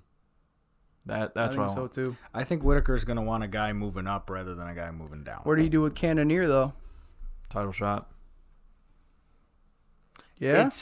He can. It depends. He'll I just Do you wait. think he waits? Yep. You think he waits for Romero Yep. and Adesanya to finish what they do, and then he gets the winner of that? Supposedly Romero is going to be fighting for the title because That's Costa. what I just said. Because Costa's like injured. Yeah, So Costa's Yeah. out till April, I think. Yeah, for anybody who didn't know that, Paulo Costa was supposed to get the fight, and now it's going to Yoel Romero because Paulo Costa's injured. which is crazy because Yoel Romero's on a 2-fight losing streak. Just to Yoel Romero responds to Izzy in Twitter saying, "I'll see you soon." Paulo Costa has bicep surgery, can't fight till April. Costa surprised Yoel still alive after beating. I think we're all kind of in agreement that Yoel could have won that fight. Like, it could have been said that he won that fight. I remember we watched that fight. We Yeah. watched it here at my house, and you went outside for something. Oh yeah, You both went outside, and I was down here. and we were like, watching "Oh it, yeah, Yoel's got And it." I came upstairs, and I was like, "Yo, Paulo Costa actually won that fight." No And fucking way. you guys were both like, "What?" Yeah.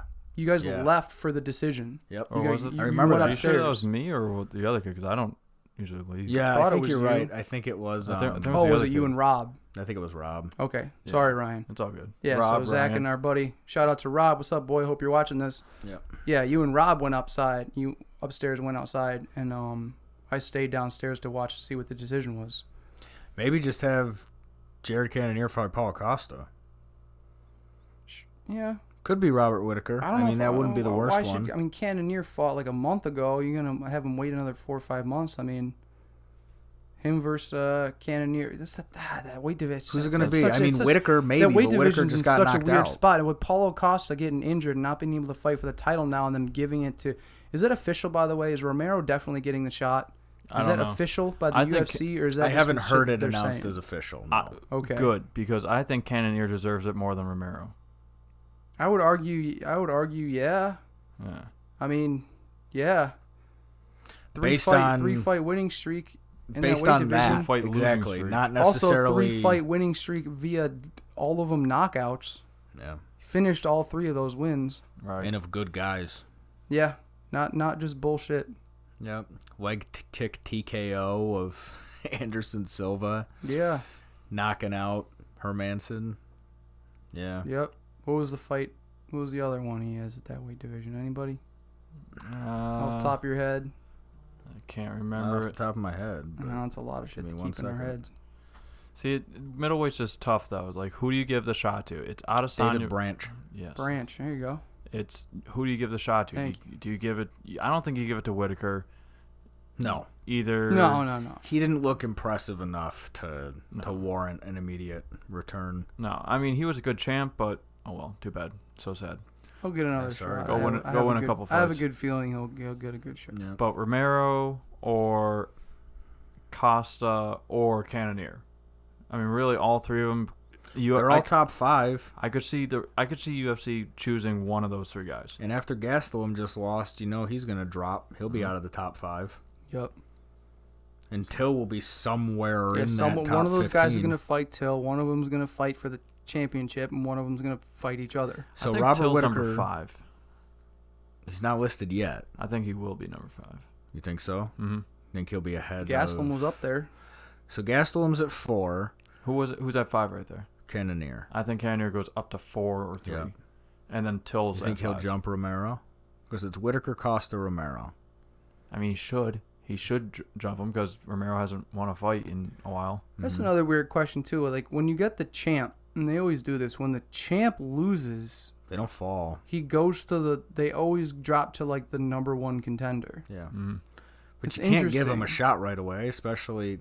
I mean, okay. Some champs do get an immediate rematch, and I think almost all of them who do have lost. Yeah. Joanna.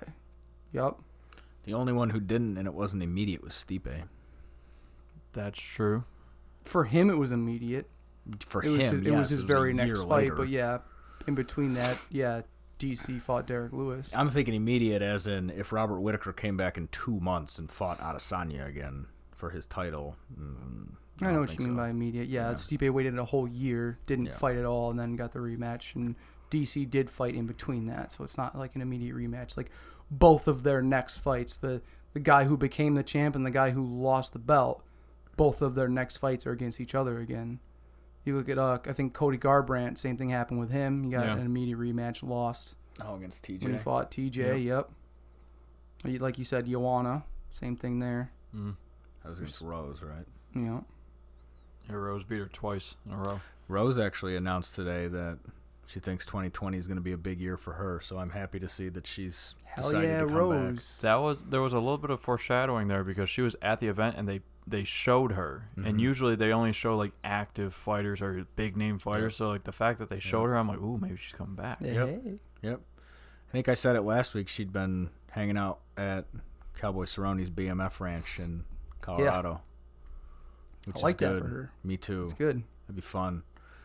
See her work some Thai in with that striking that she's already got, dude. That'd be fun. The thing is, she's dating a professional nasty kickboxer. striker.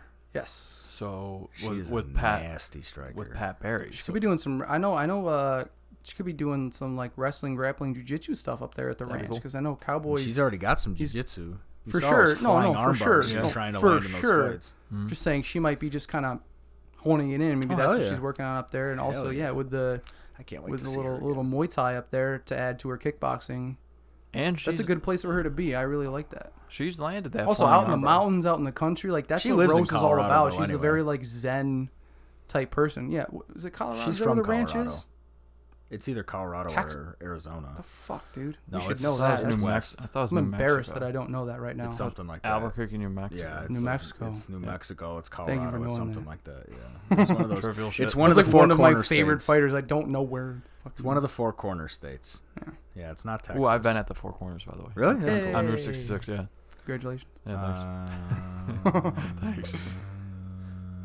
All right. Shoot right into the main event. The BMF title. Yeah. Oh boy, oh boy. So we'll start it with The Rock carried the belt out. He sure did. Yeah. Dwayne "The Rock" Johnson put the belt around Jorge Masvidal's waist. Game bread.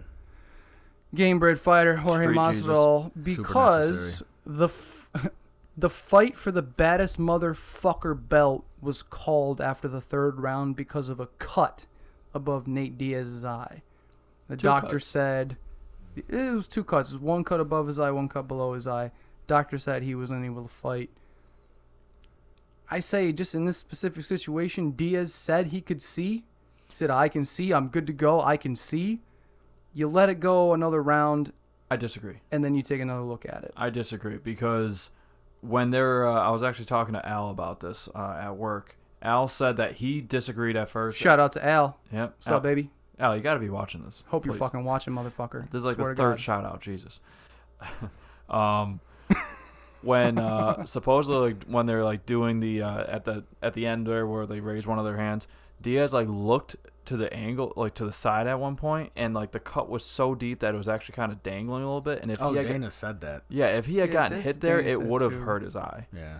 Dana said that when he went into the room afterwards, he said it was hanging over the top of his eye. Yeah. But Dana said afterwards, he goes, immediately, I was pissed because he thought the same thing that we did. Was, hey, I just watched that Tyson Fury fight not that long ago, and that looked worse. Fuck that fight, by the way. God damn it. I actually said that in here. Nasty cuts, obviously not affecting Nate's ability to fight, though. He didn't look like it was. Funny enough, Jorge got that cut, and he was touching his eye more than Nate ever did, his own face. I said it was a bad look for the UFC in the sense that you've had a lot of people questioning the ends of fights lately, where there's these 30-27s that go in opposite directions on split decisions, and then you have a doctor stoppage on, it's supposed to be the baddest motherfucker. You want to talk about the only time where you don't stop a fight, it's in the baddest motherfucker title. Actually, it's funny enough, when you said opposite judges, that happened in the fight just previous to this. One judge had it 30-27 Gastelum, the other one had it 30-27 Till. 30-27 Gastelum was fucking... It happened, I think, 3 Shit's times mental, this man. fight Shit's card. mental. Yeah. It happened 2 or 3 times this fight card. Where judges were complete opposite. Yeah. It doesn't make any sense. But going back into Masvidal Diaz. Yeah. So impressed with Masvidal. Oh, yeah. Masvidal, I Dude's said on it. a tear. I said it. I've said it. I'll say it again. He looks unbeatable right now. Yeah, dude. Not saying he is, but god damn it, Masvidal looks unbeatable. There's only one point of the fight where I was like, oh, he's a little bit in trouble when Diaz landed those 3, I think it was 3 right. He ran to 3 rights and then tried to slip him into a triangle choke, and you're like, oh shit. Yeah. That was like the only point where I was like, oh okay. You definitely saw Masvidal sort of slowing down a little bit in the third round. I don't think so. I don't think he was even slowing down. I think he was good to go. I think Nate's strongest round was arguably the third round. I would have loved to see if it went to the fourth and fifth. Every round, though. He did. Nate He did. Dude, not taking anything away from Masvidal. Like, I'm not saying like he looked tired or he looked fatigued. Like, slightly, don't could just you see dare. him maybe start to slowing down a little bit. Dare. And it's maybe not even anything against Masvidal, but more just speaking more toward Nate, just like I care about his man. fighting style, dude. Don't tell him that you thought he was looking gassed. You said it on Ariel Helwani today. I don't think you looked gassed at all. Yeah, don't tell him that. Not even close to gassed. Don't tell him you thought he was slowing down, dude. He said he'll slap you up. He can do whatever he wants. That's fine. Although, speaking of cardio. Or it was just Nate kind of hitting his stride a little bit.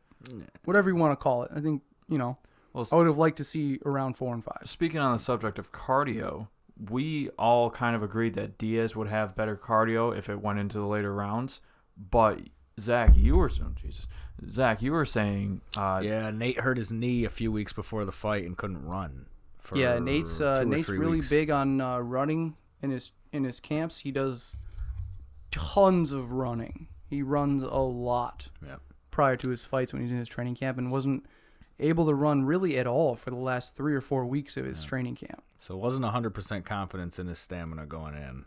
Right. So he definitely was, probably wasn't pushing the pace as much as he would have without that knee injury. Because he definitely pushed it in the Pettis fight more than he ever had. Yeah, I would say so. He started slow for like the first minute or two and then picked it up. Yeah, he picked it up in the middle of the first round, end of the first round in that fight. And this one, I don't think he ever picked it up. No, because he got dropped. He got dropped. Oh, yeah, he got dropped immediately. I don't think he ever... Right, I think Masvidal was all over him, man. So Masvidal good, did what he's been doing all year long. This is his third fight this year, and he just looks so fucking good, man.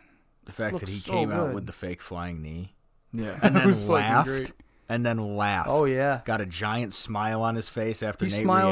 He's smiling that whole fight, he smiled off so much shit. Anytime Nate got a good shot off at all, anytime smiled. Nate did anything good, he's smiling at him, just fucking pushing forward. Dude, so pushing confident.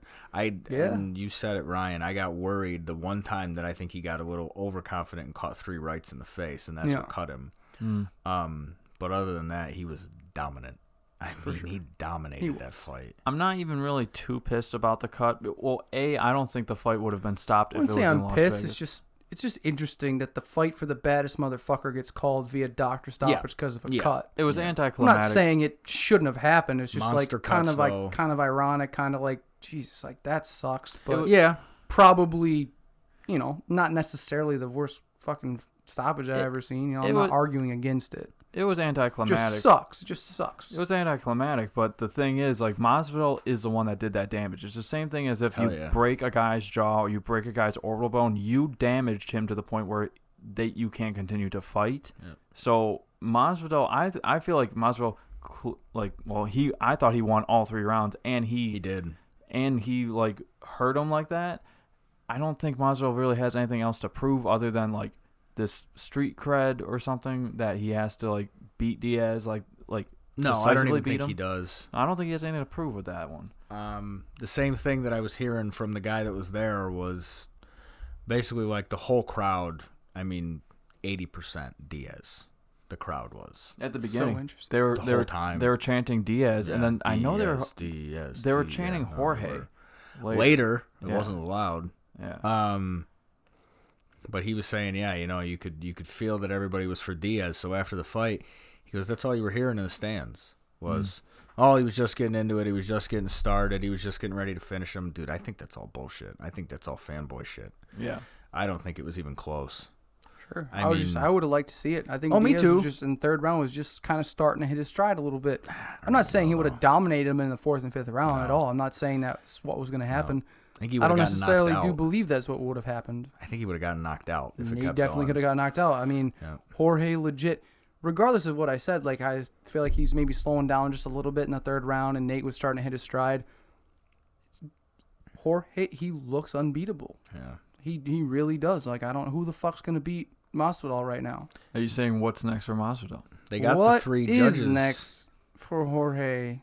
They got the 3 judges cards from that fight, and 2 judges gave him 10-8s in the 2nd round. So it was 30-26. He was He was going to be next to decision. Impossible for Nate to win a decision. Yeah, especially Nate would have had to have probably a 10-8, 10-8. Especially 10-8, 10-9. Especially with these weird things. Could have done it though.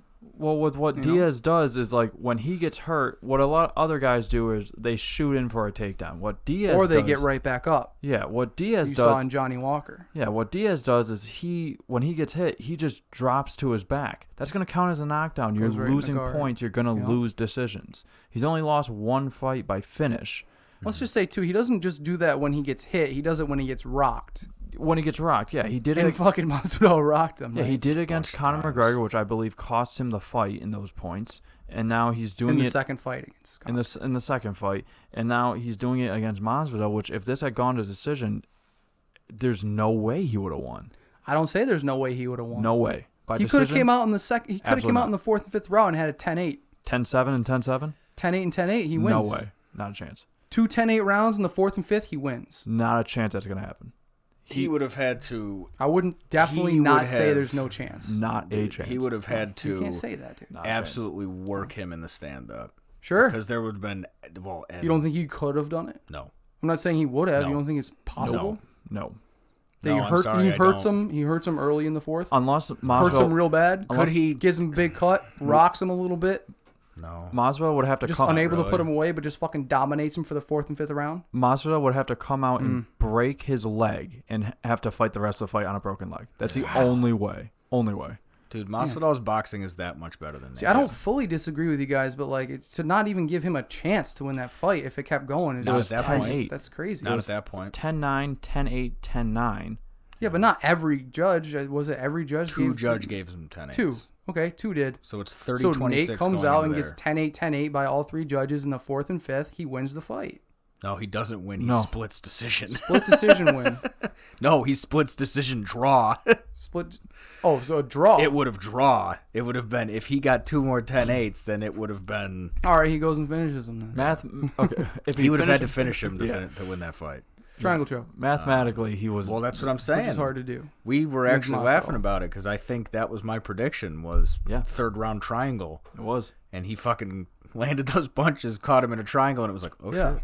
Oh shit. I even looked. I was like, all right, who called that? It was Zach, wasn't it? So it was, but I'm telling you. By the way, just throwing this out there, I had Masvidal winning this fight when we did our predictions. Yeah. I picked Masvidal, so I'm not trying Masvidal is to the best boxer maybe say in Nate the should have UFC. won or would have won or anything. I'm just, I don't know. I guess I'm just not with you guys on how hard you are toward if that fight would have won another 2 rounds. I don't Nate think losing there that was. fight. There's not. I don't disagree, but I'm not as hard on your side as you know. I just don't see a plausible way for him to win that fight at that point by decision. Could he have won that fight in other ways? Yeah, for the last couple rounds. I just, with how well Jorge was boxing and how well his boxing is, he's not gonna get worked. I don't think he would have necessarily lost. I'm just saying that there's definitely a possibility. Yeah, like not by decision. Less than 1%, maybe. But like, I'm saying not by decision. I'm not even saying that he couldn't have lost that fight if it went 2 more rounds. I'm just saying it's very unlikely that he lost a decision. But then it is likely that he's going to get rocked again and then drop to his back like a turtle and lose that round because he dropped to the back. Jorge straight up said, my goal was to knock him out.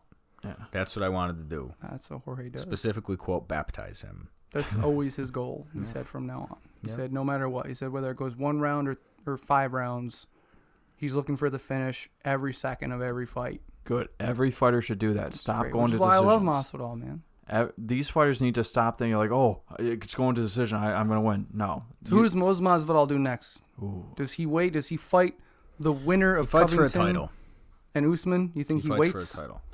What if Conor comes back?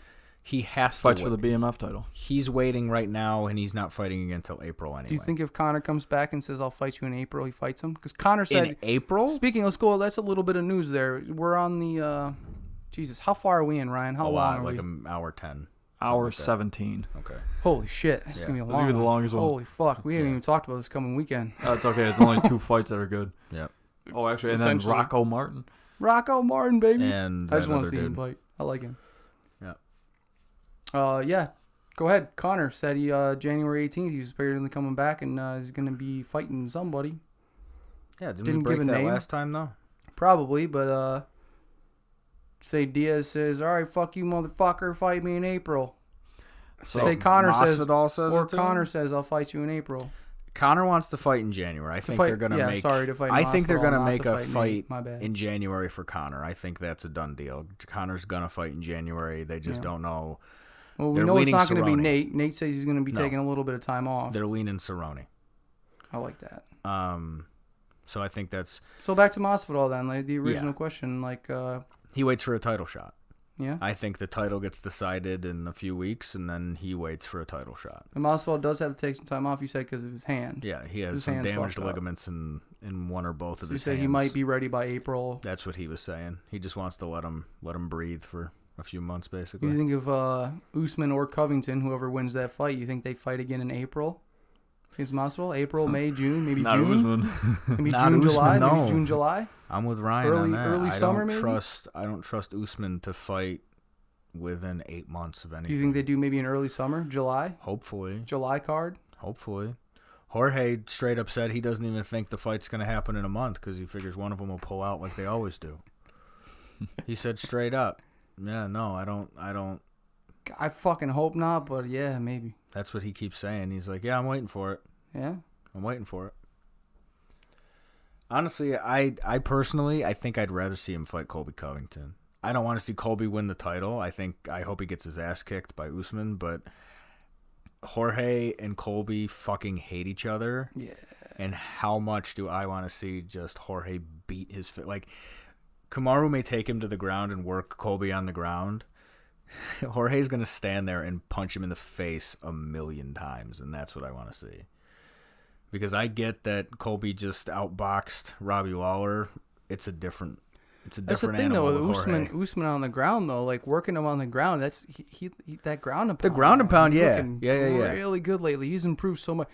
Just in Usman's last 4 or 5 fights, he's improved a lot. And I want to that watch dude is Colby's getting knees buckle over and exponentially over better and over in his again. last 4 or 5 fights. It's crazy to watch. I want to see Covington get his knees buckled over and over and over again by just right hands to the face. Well, That's all I want. For Jorge, what you were saying was like, wait for a title. He has a title now. He has a BMF title. I feel like he could defend it, and I feel like the only other person It's a one-off. They're never gonna. Him versus Conor, they could build this up as like Conor fighting But he for the won't BMF. fight in January. That's the true. thing. He won't. That's true. And I don't blame him.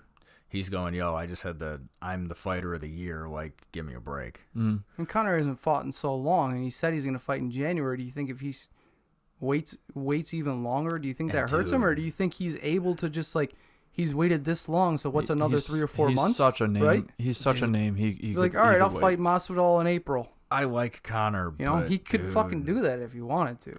You know, the Oof. UFC would give it to him, and you know would he get Masvidal would take that worked fight. by Masvidal. Good. I think so too. Good. I think so too. And again, I I like agree. Conor, but worked. You do. Yeah. Yeah. Of the 3 of us, you're definitely the biggest Conor fan here. Conor shouldn't fight at 170. I agree. I don't think that's a thing he should do. Or you It's say too big Conor for comes him. back.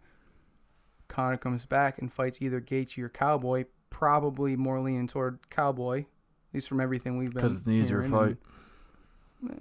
Yeah, probably easier. It is an probably easier fight. fight than Gaethje. The other thing I think the UFC and then fights again in April or May. Just comes back and does bang bang. Just bangs out 2 fights after taking Great. a fucking year and a few months off. And I think the UFC is kind of helping themselves and helping everybody involved a little bit. Where you go, okay, Conor will fight Cerrone because that'll give Cerrone a monster payday near the end of his career for fighting Conor. Mm-hmm.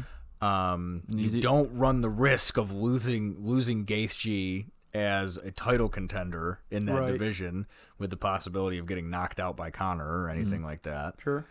And if we all expect, I'm guessing, that Conor would win that fight Against Cowboy? Yep. And then I don't know about that. okay, I think he gets him. Maybe not easily. I don't think he gets him as easily as Gaethje. I'm got him. 60-40 Conor, honestly, as much as I really like Cowboy, but I'm not like, oh yeah, no problem, Conor wins and moves on. I wouldn't say you got to look past that fight. I say don't think first no round. problem. I say finishes him first round. First or second, I would say. Okay.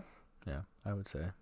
Well, it's not going to go to a third round with Conor. Jesus. Gaethje style. Why not? Well, because he'll get tired. And something will happen. He'll get choked out, or he'll knock the other guy out before them. Like that's the way it works. I see it as Gaethje style. Gaethje finishes Yeah, I don't think it'll be that quick though. Yeah. I don't think it would be anywhere near that quick. I also think Cerrone came into his last fight with Gaethje not necessarily wanting to be there wholeheartedly, which is weird to say for a guy who fights. But I think I said it at the time too. Like, I don't think he wanted to hurt his friend. yeah. Sure. And I think he had a little bit guess. in the back of his mind, too, where it's like, yeah, I totally want this title, but I've got this guy who's at the beginning or very beginning of his contending career that if I put this guy down or something like that, then he falls way out. And here's the thing with me anything. seeing Cowboy fight Conor in January, I would really, really like to see Cowboy take a little time off. I would like to see Cowboy take 6 to 8 months and just... Couple K, no, maybe not KO against Tony Ferguson, but Definitely no, but like he was getting fucked up in that second round against Tony. Yep. And just knocked the fuck out by Gaethje. Like he was out. Mm-hmm. You know, he was out in that fight like bad. Still trying to fight, but fucking out. Didn't know what the hell was going on. I would really like to see Cowboy take a little time off. He fights so much. He has so many fights. He's getting older. Like he can't just keep fighting the way he's been fighting his entire career. If he wants to win, he needs to really take some time off. I would like to see that. Maybe it's not going to happen. Wonder Boy straight up said that he wants I'd like to see it. Fighters take more time off after knockouts. Yeah. So that's why he took as long as he did. Unless he goes, I don't think it's healthy for some of these guys to. 6 to 8 months. You get knocked out. 3 months take a later. Good 6 to 8 months off. Yeah, that's what I would say too. Especially if it's a clean one. Whereas Bisping, he lost his title, and then got knocked out. Yeah. Or actually, no, that was choked out. He got It's choked tough. out by GSP. It's Never mind. Either way. Moving on to this coming weekend or what? Yeah. Holy shit. At an hour 30. Yeah. Goddamn. Okay, you had a guy you gentlemen. wanted to talk about, Will? I don't remember what his name is. Shabubi or whatever. Yeah, Anthony Rocco Martin. Nope, that's not the one. That guy? That is not the one. Who are you talking about? Shabubian or whatever the fuck his name is. I don't know where they Oh, Lugiambula, baby. Yeah, that one. Yes. Dalcha Lugiambula. He's fighting Magomed Ankalev. Yeah, okay. Light Ankalev heavyweight. 11-1. What was I saying about us just sitting Lugiambula, here and just 10-1. like marble mouthing our way through the for fucking sure. Russia card? Absolutely. Yeah, Magomed Ankalev and Dalcha Lugiambula. Lugiambula looked really good in his last fight. He's also just the dude's. He's a monster, man. He's fucking chiseled. He's jacked. He's big a as monster, fuck. man. He did the mash. That's So it's a light heavyweight fight, and Ankalev 11-1, Lugiambula 10-1. So they are headlining the preliminary card of this fight coming up this weekend, Which is on ESPN. it is on ESPN. Oh, That is it on the East Coast, which is where we are. It is 11 a.m. Is the prelims. The main card starts at 2 p.m. On You know what? ESPN Plus. Yes. Main cards on ESPN Plus? Yes. Good, thank God. Yes. Stop putting main cards on anything other prelims than and main pay-per-view card. or Everything's on ESPN ESPN Plus this weekend. Because I don't fucking get Wait, what did you say? ESPN. You say everything's on Prelims as well. Prelims and main card ESPN Plus. Good. Prelims are on ESPN. Jesus. All right, you wanted to talk about prelims are saying watch on ESPN Plus for me. Whatever the site I'm looking at says watch Martin? on ESPN Plus. Wikipedia might be wrong. Rocco Amazing. Martin? Rocco Martin. Rocco Martin? Anthony Rocco Martin. Yeah, I don't have looking anything forward to say about him either. Welterweight. I know the name, welterweight. He just lost to Damian Maia. Prior to that, he beat Sergio Moraes. Prior to that, he beat Jake Matthews. He beat Ryan LaFleur. He beat Nakamura, Keisha Nakamura. So prior to his last loss, when he lost to Damian Maia, he was on a No shame. he was on a 3-fight win streak. So Not bad at welterweight. yeah, Anthony Rocco Martin. So he's fighting. That should be a good fight. Greg Just Hardy, saying that Alexander Volkov. Take a look at that one. Keep an eye out for that fight. Should be good. If you don't know, now you know. If you don't know, now you know. Alexander Volkov, Greg Hardy. As co-main event. Greg we're all Hardy is praying going for to Greg knock Hardy to him die. the fuck out. Greg But, yeah, Hardy I is think we're going all to kind of knock in that out boat, Alexander too. Volkov. He's going to be 6-1. He's the next champ. He's not the next Heavyweight. champ. He is definitely not the next Wait, are you champ. saying Greg Hardy's going to win this fight? Yeah, No. he's going to knock him out. No. Volkov's going to win. Yep. Volkov's not. Greg gonna Hardy win. is beating Volkov. Wow. For How sure. much? And do you want to bet? You want to put some hot sauce on it? Yep. All right. Hot sauce. Sweet. All right, I'm there it taking is. Volkov on that one. Here we go, Greg Hardy. Next champ. I don't think I'd Next say heavyweight that. champ, Greg Hardy. Do you want to put Stop two? cheering for Greg Hardy. Do you want to put two shots That's on really it? bad for you. I'm not cheering for him. I just think he's going to win. Do you want to put two You shots? just said, here we go, Greg Hardy. Here we go. Let's Greg, go, like- Greg Hardy. No, I didn't say let's go. I said here we go, Greg Hardy. Like he's going to win. Like here we go. Do you Like here it comes. Do you want to put two shots of hot sauce on it? No, Oh, I don't want to do that. damn. That would have been fun to watch you do that. Because anything can happen. And he's fighting Alexander Volkov, dude. Like, the guy that just got knocked out. The guy that just destroyed Derek Lewis he looks great for 14 minutes. And then got knocked out. No shame. Greg Hardy's not gonna do it. Yeah, Derek Lewis, motherfucker. Zabit Magomed Sharapov, Calvin Kattar. Calvin Kattar Poor Calvin. and Zabit. Yep. I don't Zabit. feel as strongly about Zabit winning this fight. I do. If you look at his last fight when he fought Jeremy Stevens, he did not look dominant at all. I think he's going to come back out here and be dominant. He definitely won the fight. There's no doubt. Like, I agree with the decision. But Kattar's not as good as Jeremy definitely Stevens. a split decision. I agree. Like, Jeremy Stevens, man. Then you got to start comparing like Calvin Kattar versus Jeremy Stevens. You know, like Jeremy Stevens is a dog. He's a tough motherfucker. Kattar's more probably technical. one of the toughest guys in that division. And Jeremy Stevens, like, it'd be hard to argue against that. I think, don't you guys agree? Yeah, Jeremy's definitely pretty tough. You know, I give him that. I know Zabit had a hard time with him. I think anybody's going to have a hard time with Jeremy Stevens. So, regardless of that being said, I take Zabit in this fight, but I don't think he dominates the fight. Calvin Kattar's a tough, I think he knocks him out. fucking dude. I think he knocks out Kattar. I think he knocks him out. He knocks him out. I don't know. You've been watching some of his striking that he's been doing lately? I think he finishes him. Yeah, he's been working on his Muay Thai. I think he finishes him. I don't know how he finishes him, but He was I think in he does. Thailand for a couple months working on his Muay Thai, Khalil Roundtree style. I think this is going to be an easier fight than Jeremy Stevens for Me too. Zabit. I'm not saying Calvin Kattar is... Calvin Kattar's worse than Jeremy Stevens. I like Calvin Kattar. He's super technical. He has a lot of potential. He's got momentum right now. But poor Calvin, I don't think he really stands a chance in this Honestly, fight. he would have stood a better chance if... And this is You don't weird think to he say. stands a but chance? No. Like, no chance? No. Man, you guys are so so hard on the no fucking way thing right now. Like, No way. I think he definitely stands a chance. I still take Zabit in the fight, but like, if Kattar wins, like, I'm not like super surprised. Like, holy shit, I don't believe. I he think won. Kattar's Like, going to be like... also I'd be Kattar surprised. 20-3, Zabit 17-1. Like, Kattar's only lost 3 fights. And Zabit's only lost once. I think... Sure, I think 17-1, 20-3. I think It's Catch not like number Kattar's 4. Kattar's been fighting nobodies. Kattar's gonna be like a plus $600 or $700 underdog. I bet plus $600 or $700. I He'll bet. be... Think so? Oh, He'll be like plus 250. Knocked out Ricardo Lamas in his last fight. Lamas sucks now. I mean that is a good name to have on your resume. But Chris Fishgold finished him don't know who first that is. round. He got knocked out, or he did knock out Shane Burgos. Actually, yeah. To bring it back to earlier, He Kattar, did knock out Shane Burgos in the Yeah. third round. Yeah, and I think that was in Buffalo, or was it? No, it was in Boston, I think. Right? He did lose the 3-round decision against Renato Moicano. Yeah. Moicano, also a pretty big name though. Good I fighter. totally forgot about him at featherweight. Yep. Remember earlier we were trying to He beat figure out. Andre Feely. 3-round decision. Calvin Calvin Kattar is a Kattar did. plus 225 underdog. plus Plus 225. 225. That's not as much. That makes sense though. Like, I mean, it's definitely a big underdog, but yeah, plus I was 500, expecting- 600. That's insane, dude. I was expecting crazy. way more, actually. Yeah.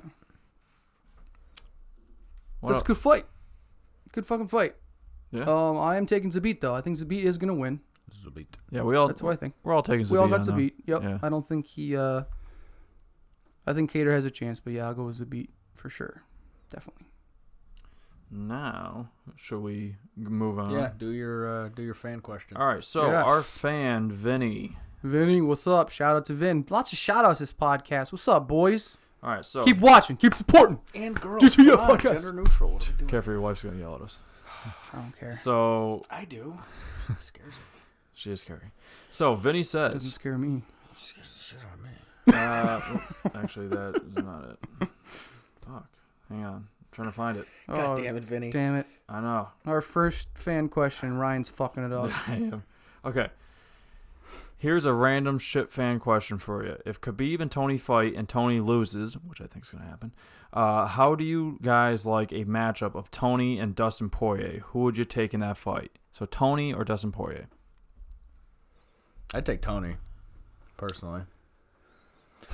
That Tony's is getting a up hell there. of a question. I am legitimately, I've thought about this. I'm legit split 50-50. It's a tough fight. That's an interesting fight. I think with Dustin just getting choked out and Tony, knowing Tony's ground game is really fucking good, I could see maybe a Tony Ferguson submission. But here's the thing, though, with that, with exactly what you just said, is that the reason that Poirier got choked out is because of Khabib's wrestling and ground and pound that got him in the position to choke him out. It wasn't necessarily his pure jiu-jitsu. Right. I don't think Tony has the type of wrestling and ground and pound that Khabib has to get to the position that he needs to get to do to Poirier what Khabib did. No, but what he'll do is he'll just catch him with a spinning elbow, knock him down, jump on top of him, and choke him out. That could definitely happen. So you're taking That's the thing. Or steal a limb. But at the Tony same by time, submission. he never Tony lands. by finish. He never lands anything flush. Poirier has really good boxing, really good movement. I have to Although imagine Poirier is known for worse. when he gets a guy up against the cage and gets him in trouble to stand real square and just start throwing those big punches. Tony's not a guy that's going to cover up and take those shots. Like you said, he's going to do some... It's going to be some straight out. He's going to do some roll shit. He's going to do some spit and elbow shit. He's going to do some crazy stuff. He's very, very awkward to fight. Tony is. I mean, I see Poirier kind of having an advantage in the stand-up, but Tony actually outstruck Cowboy Cerrone. He'll have a pure I would argue that Poirier advantage. has more power than Cerrone has for sure, and I would say He's just his boxing, just general, is his at a pure higher boxing level. Pure is boxing is better than Cowboys or Tony's probably. His defense better than Cowboy as well. Yeah, I think Cowboy gets hit a lot more than Poirier gets hit. Poirier definitely has better defense on the feet than Cowboy does. Has that Muay Thai style, is like a lot of output, lots of kicks, lots of good striking, not necessarily the best defense as far as stand-up goes when you talk about style versus style. Right. So I would say Poirier has a better chance at not taking as much damage earlier in the fight as Cowboy did, and as any of Ferguson's opponents have taken. If you look at anyone Tony's fought in his last fucking 11 fights, they're all like fucking cut up and cut up to shit. And I think Poirier maybe doesn't get quite as hurt early on in the fight, and which gives him a more of an advantage later on in the fight. Then again, you look at stamina. Tony Ferguson, he ain't gassing out. There's hardly anyone you can even compare to him except for Khabib and probably Poirier. Yeah. Poirier, you hardly ever see him slow down or gas out either. They both have incredible stamina between those two guys. So, all that being said, everything we just said in the last 3 to 5 minutes right there, that's why I'm split 50-50, right down the middle. I could honestly see a guy. I know that's a boring, not fun thing to say. It's an easy out, but it's really is how I feel. It's true though. I mean, what I would be doing, I would be taking Ferguson in that fight. Because I counted Ferguson out. I was like, man, this Cowboy fight's going to be tough. And he didn't make it look that tough. He made it look a little easy. It was, dude, round one, let's not forget. Round one, Cowboy looked pretty fucking good at the end of that first round. He was touching him up. He was. He was touching up. He was smiling. He was saying, like, let's fucking go. Like, and Tony was like, oh, shit. Like, all right. But then, yeah, there you go. Go ahead. But Tony was coming off a long layoff, and he did start picking it up. Tony usually starts a little slow anyways. Yeah. I'm going to go with Tony. I'm going to go with Tony over Dustin. I think, Zach, you said Tony over Dustin as well. You said by finish. I don't know even by finish. And then, Will, you're at 50-50. I'm legit, man. Like, I'm sorry, Vin. I appreciate the question. I cannot go one way or the other on this. Maybe if the fight does actually come into fruition and it actually becomes a real thing, and I get a little more time to look at it and, really analyze it and hear what other people are saying in the fighting community and start looking at the interviews and see how their training camps are going and see what Tony's saying and see what Poirier's saying and just see how focused each guy is, and I can kind of start to narrow it down. But as of right now, yes, I'm split down the middle. I'm 50-50. I can see it going either way. I can't pick a winner one way or the other. Well, you even said that on Fight Week you usually when Fight Week starts coming and I start to see the pre-fight interviews and start to see what guys are saying going into the fight. I get kind of a better feel, just, how they're feeling about the fight and what they're looking like, and that's when I can really start to narrow it down. But so there you go, Vinny. There you go. I'm 50-50. Random news around just those guys. Khabib and Tony is looking at March or April. That's from the UFC. I was about to say, when is that going to be official? This is going back a little bit. Dustin put out earlier this week that the UFC came to him and asked him to headline MSG against Nate Diaz. Oh, I saw that. At 170. And he wanted to get it done. He said, he blamed it on Nate, basically, that it couldn't get done, that he wouldn't agree to terms on it. And so then Dustin dropped out to take care of an injury. Okay. And then randomly Dan Hooker came out and said he wants Dustin Poirier at 170. Dan Hooker and Poirier at 170. Yeah. Dan Hooker just moving up to 170? Because he normally fights at 155. Oh, you might be right. No, I think you're right, actually. Sorry. You did say that earlier, though. You said Hooker said he would fight 170. Poirier at 170. Is that what he actually said? Because Hooker's definitely not a little guy. No, I feel like that's what he said. If you look at Hooker when he just fought Al, he looked big, dude. Hooker's not a little dude. He's tall. No, he's almost as tall as he's lanky, but he's definitely not like a very muscular, big, broad-shouldered guy. But he's New tall and he's Zealander long. Guys. So I'm sure he doesn't. I'm sure he wouldn't have a problem making 170. What he does at the top of the division, I don't know. And Poirier being top of the division, 155, moving up to 170. You got to ask who has the advantage there. I could have it wrong, and he could have said it at 155. That wouldn't be. Either way, another that's title that's a eliminator fun again. fight. Calvin Kattar, Jesus, Calvin Kattar is on my head right now. Yeah. Dan Hooker. Oh yeah. Hooker and Kattar, I get them mixed up in my head for some reason. I don't know. It's always interesting. Hooker, Kattar. I think it's just the name, not necessarily the fighter or the person. It's always interesting to see these lanky guys, what would happen if they packed on muscle. Well, there you go. Holloway, man, he just moved up 10 pounds and fought fucking Dustin Poirier. Yeah, I think it was different a hell for of a lot goddamn of them, fight, but I think it's going to be different for a lot of them. We were saying that some of these guys, when they cut down the weight, they get a serious power advantage.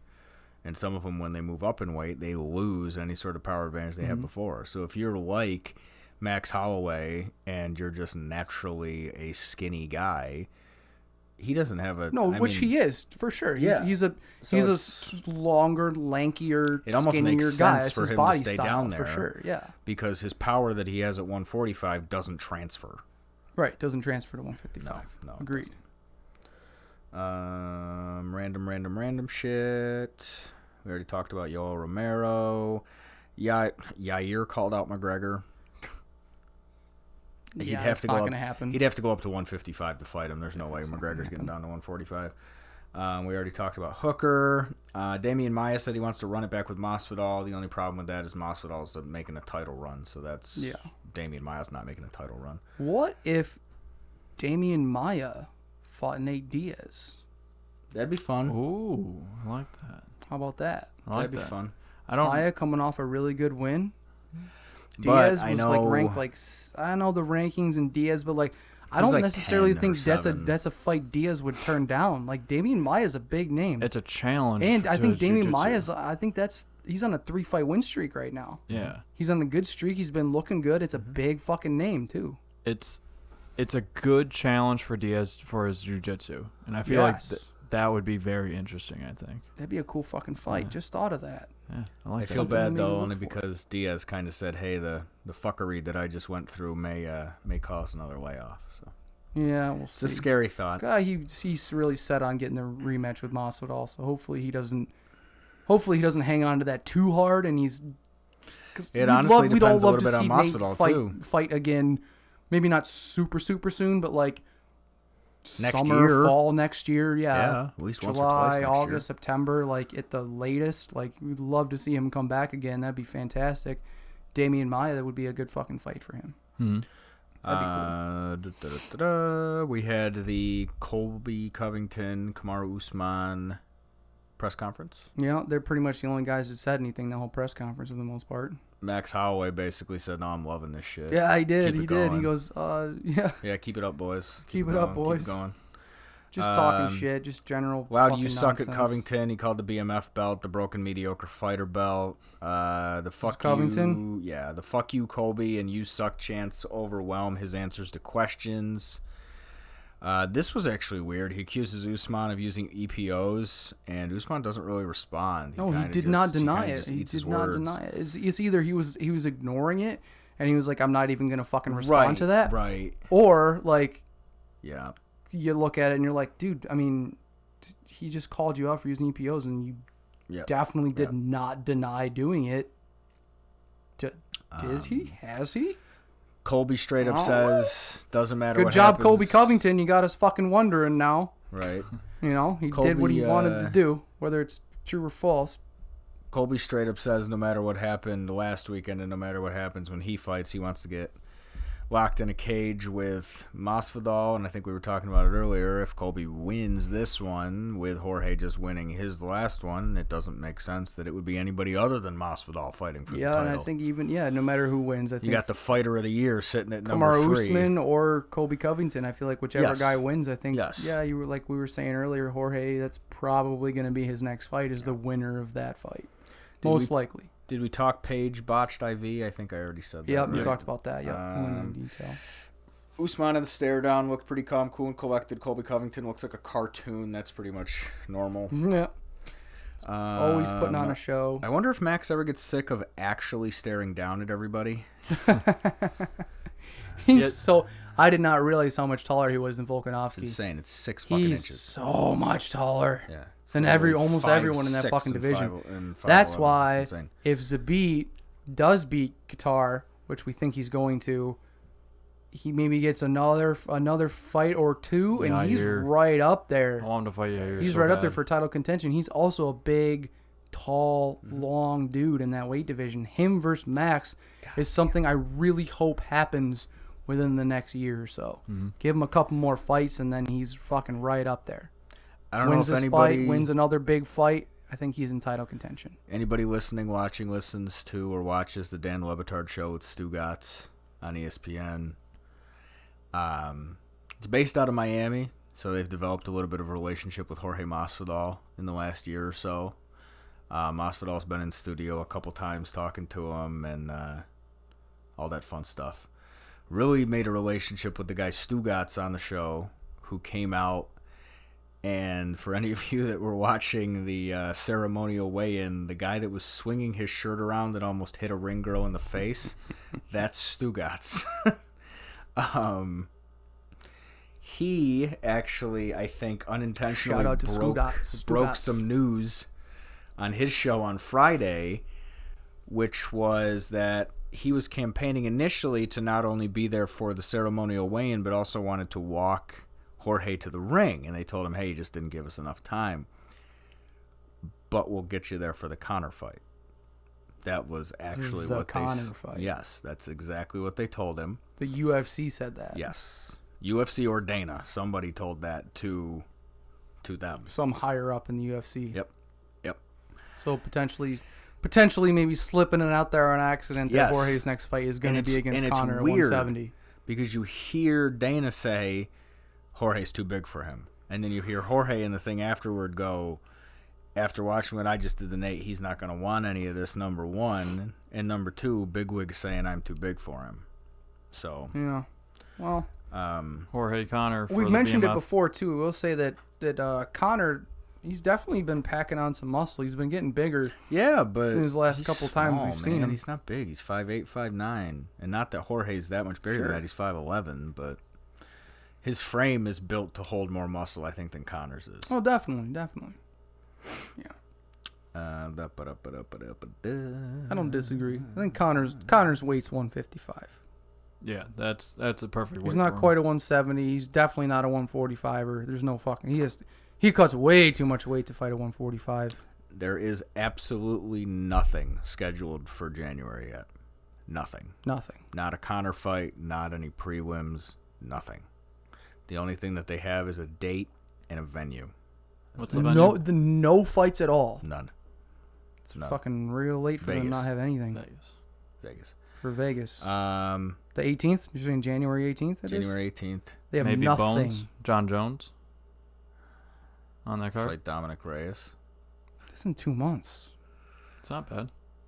That's like Dominic Reyes won. It's quickly. like 9 weeks. Dominic Reyes won quickly. Fight camp's usually 8. Sure, I'm just saying it's 8 to 12. And John Jones has been off for a while, and Dominic Reyes has been off for 2 weeks already. I'm just saying, like, if they're gonna make something, I mean, you know. Yeah, they got to do it quickly, but They got 9 weeks. Well, They're 9 actually, weeks out with nothing. most of these guys are training all the time. Now that I think about it, I don't think that's going to happen because Conor is such an egomaniac. He has to be the main event, and they would definitely put Jones. Oh yeah, no, they can't have a title shot above or below a random fight. So never mind. Yeah, Jones isn't fighting on that one. If Conor, even so, you think that's going to be a pay-per-view? If Conor's gonna fight, for fuck's sake. That's why they made it. I highly doubt that Conor fights this January. Just throwing that out there. I don't think he's gonna fight. I don't think Conor McGregor fights this January. I don't think he does. I don't think it's gonna be a comeback fight. True. And like you said, he's not gonna fight. Masvidal can't even fight in January. So it's not. If he does fight in January, it's not gonna be against Masvidal. Because Masvidal's hands fucked up. Yeah, he can't fight in January. It's definitely not going to be Masvidal. It's going to be Cowboy. Gustafsson wants to fight again. Long retirement, I see. Yeah. What, 4 or 5 months? Yeah. Something like that. Yeah. Whatever. I mean, if he wants to come back, great. I mean, division. whatever. Yep. We'll react to it when he actually makes a serious announcement about what's happening. As far as I'm concerned, he's retired. My random fanboy is Ryan Hall. Yes. You love Ryan Hall. He is now ranked. Hell yeah, your boy Ryan Hall's finally ranked. He's made it to 14. Good job, Ryan Hall. Featherweight division. Fuck yeah. I'm pumped for that. Let's get him a fight on that December 7th card in Washington, D.C., because that's where he's from. Sure. Come on, what are we doing? What the fuck? Let's go. What the fuck? Super weird. Till enters his press conference after the fight on crutches. Says he tore his knee just last week. Admits, and this is weird too, because he says he tore his knee and then admits to thinking... Darren Till. Okay. He says he tore his knee and then admits to thinking about faking an injury to get out of this fight. Yeah. Says that right at the press conference. He's such a weird dude. Yeah, it was a little weird. He says his confidence is fully back now. He mentioned that one of the most disconcerting things as he's sitting there waiting for his own fight is that they're replaying the Gastelum fight against Adesanya from a few months ago and just showing Gastelum drop bombs on the current champion. And then also, to add insult to injury in that, they keep showing him getting KO'd by Masvidal over and over and over again in the back room. So he's like, yeah, thanks, guys. Like, that's doing wonders for my confidence here as I'm sitting getting ready for this Maybe you should turn the fucking TV off. Right. The only person he does not want to fight Yoel Romero. He's basically refusing to fight Yoel Romero. Yes. He says it's a little bit of... like, fuck that, the dude's ridiculous. And he's a fan. He said his very first wrestling coach, like, put him on Yoel Romero. Like, hey, watch this dude, watch this dude, watch this dude. So he's a fan. And so he's like, so there's part of me that just doesn't want to fight him because I'm a fan, and part of me doesn't want to fight him because... I would say if it ever came right down to it... Fuck that, I'm scared of that guy. If it ever came right down to it, he would fight him. Probably. If the UFC was like, yo, if you know, some shit happens and some time goes by and some fights happen and it's like... all of a sudden, here we go, and the UFC is like, hey, this is kind of the fight we want right now. This is where we want you to do.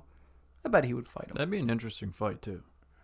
Yoel versus Darren Till. I think Yoel would drop him. I think Yoel against anyone's an interesting fight, dude. Yeah. Right. You know? Till says him and Adesanya seem destined to fight. He needs to get a couple more before he's going for a title shot. And based on at least 2, based on what we just saw with Adesanya versus Whitaker, and what Darren Till didn't seem to be able to put much on Kelvin Gastelum. I mean, and you got split like decision. we were saying, you got a Cannonier right up there. You got I don't even mean as far as like another guy fighting for the title. I'm specifically saying Paulo like Costa. Darren Till saying, "Hey, I want a shot at Adesanya, or I think that we're destined to fight each other," and I'm saying, "Dude, I think he'd put you on your back in about 15 seconds." You think Adesanya is way knock him out in another league than currently? Right now? Yes, I think Darren Till needs a couple more fights under his belt at this weight division before he starts thinking that he can take on the king of the mountain there. Sure. Yeah, no, I agree. Especially when he's going to get outreached by a bunch by Adesanya. You think we good, boys, or what do you got? Anything big there, Zach? Or we should probably cut this off. This is our longest one yet by a long shot. Hour 54. Hour and almost 2 hours. Holy shit! I mean, I already said Jorge doesn't think this fight's gonna happen. 244 was just so big though. That Platinum Mike Perry. Oh yeah, no, for sure. I mean, it's definitely justified, but I don't see many people sitting through 2 hours of this. Hell yeah! If you are, thanks. Hey, if you're still here, fuck yes. Thank you. Here. You're still here. You Appreciate you guys. Appreciate you guys. You know you are. You're still here. Thank you for the views. Thank you so much. Here. Hope so. Yeah, that's probably about it. We good? I think we're about good. Guys Talking Fights, GTF. GTF episode 11. Hey, we'll see you guys. Next week. We upload every single week. Like, share, subscribe. Guess Thank what? you so much for the support so far. We're gonna keep rocking. Epstein didn't kill himself.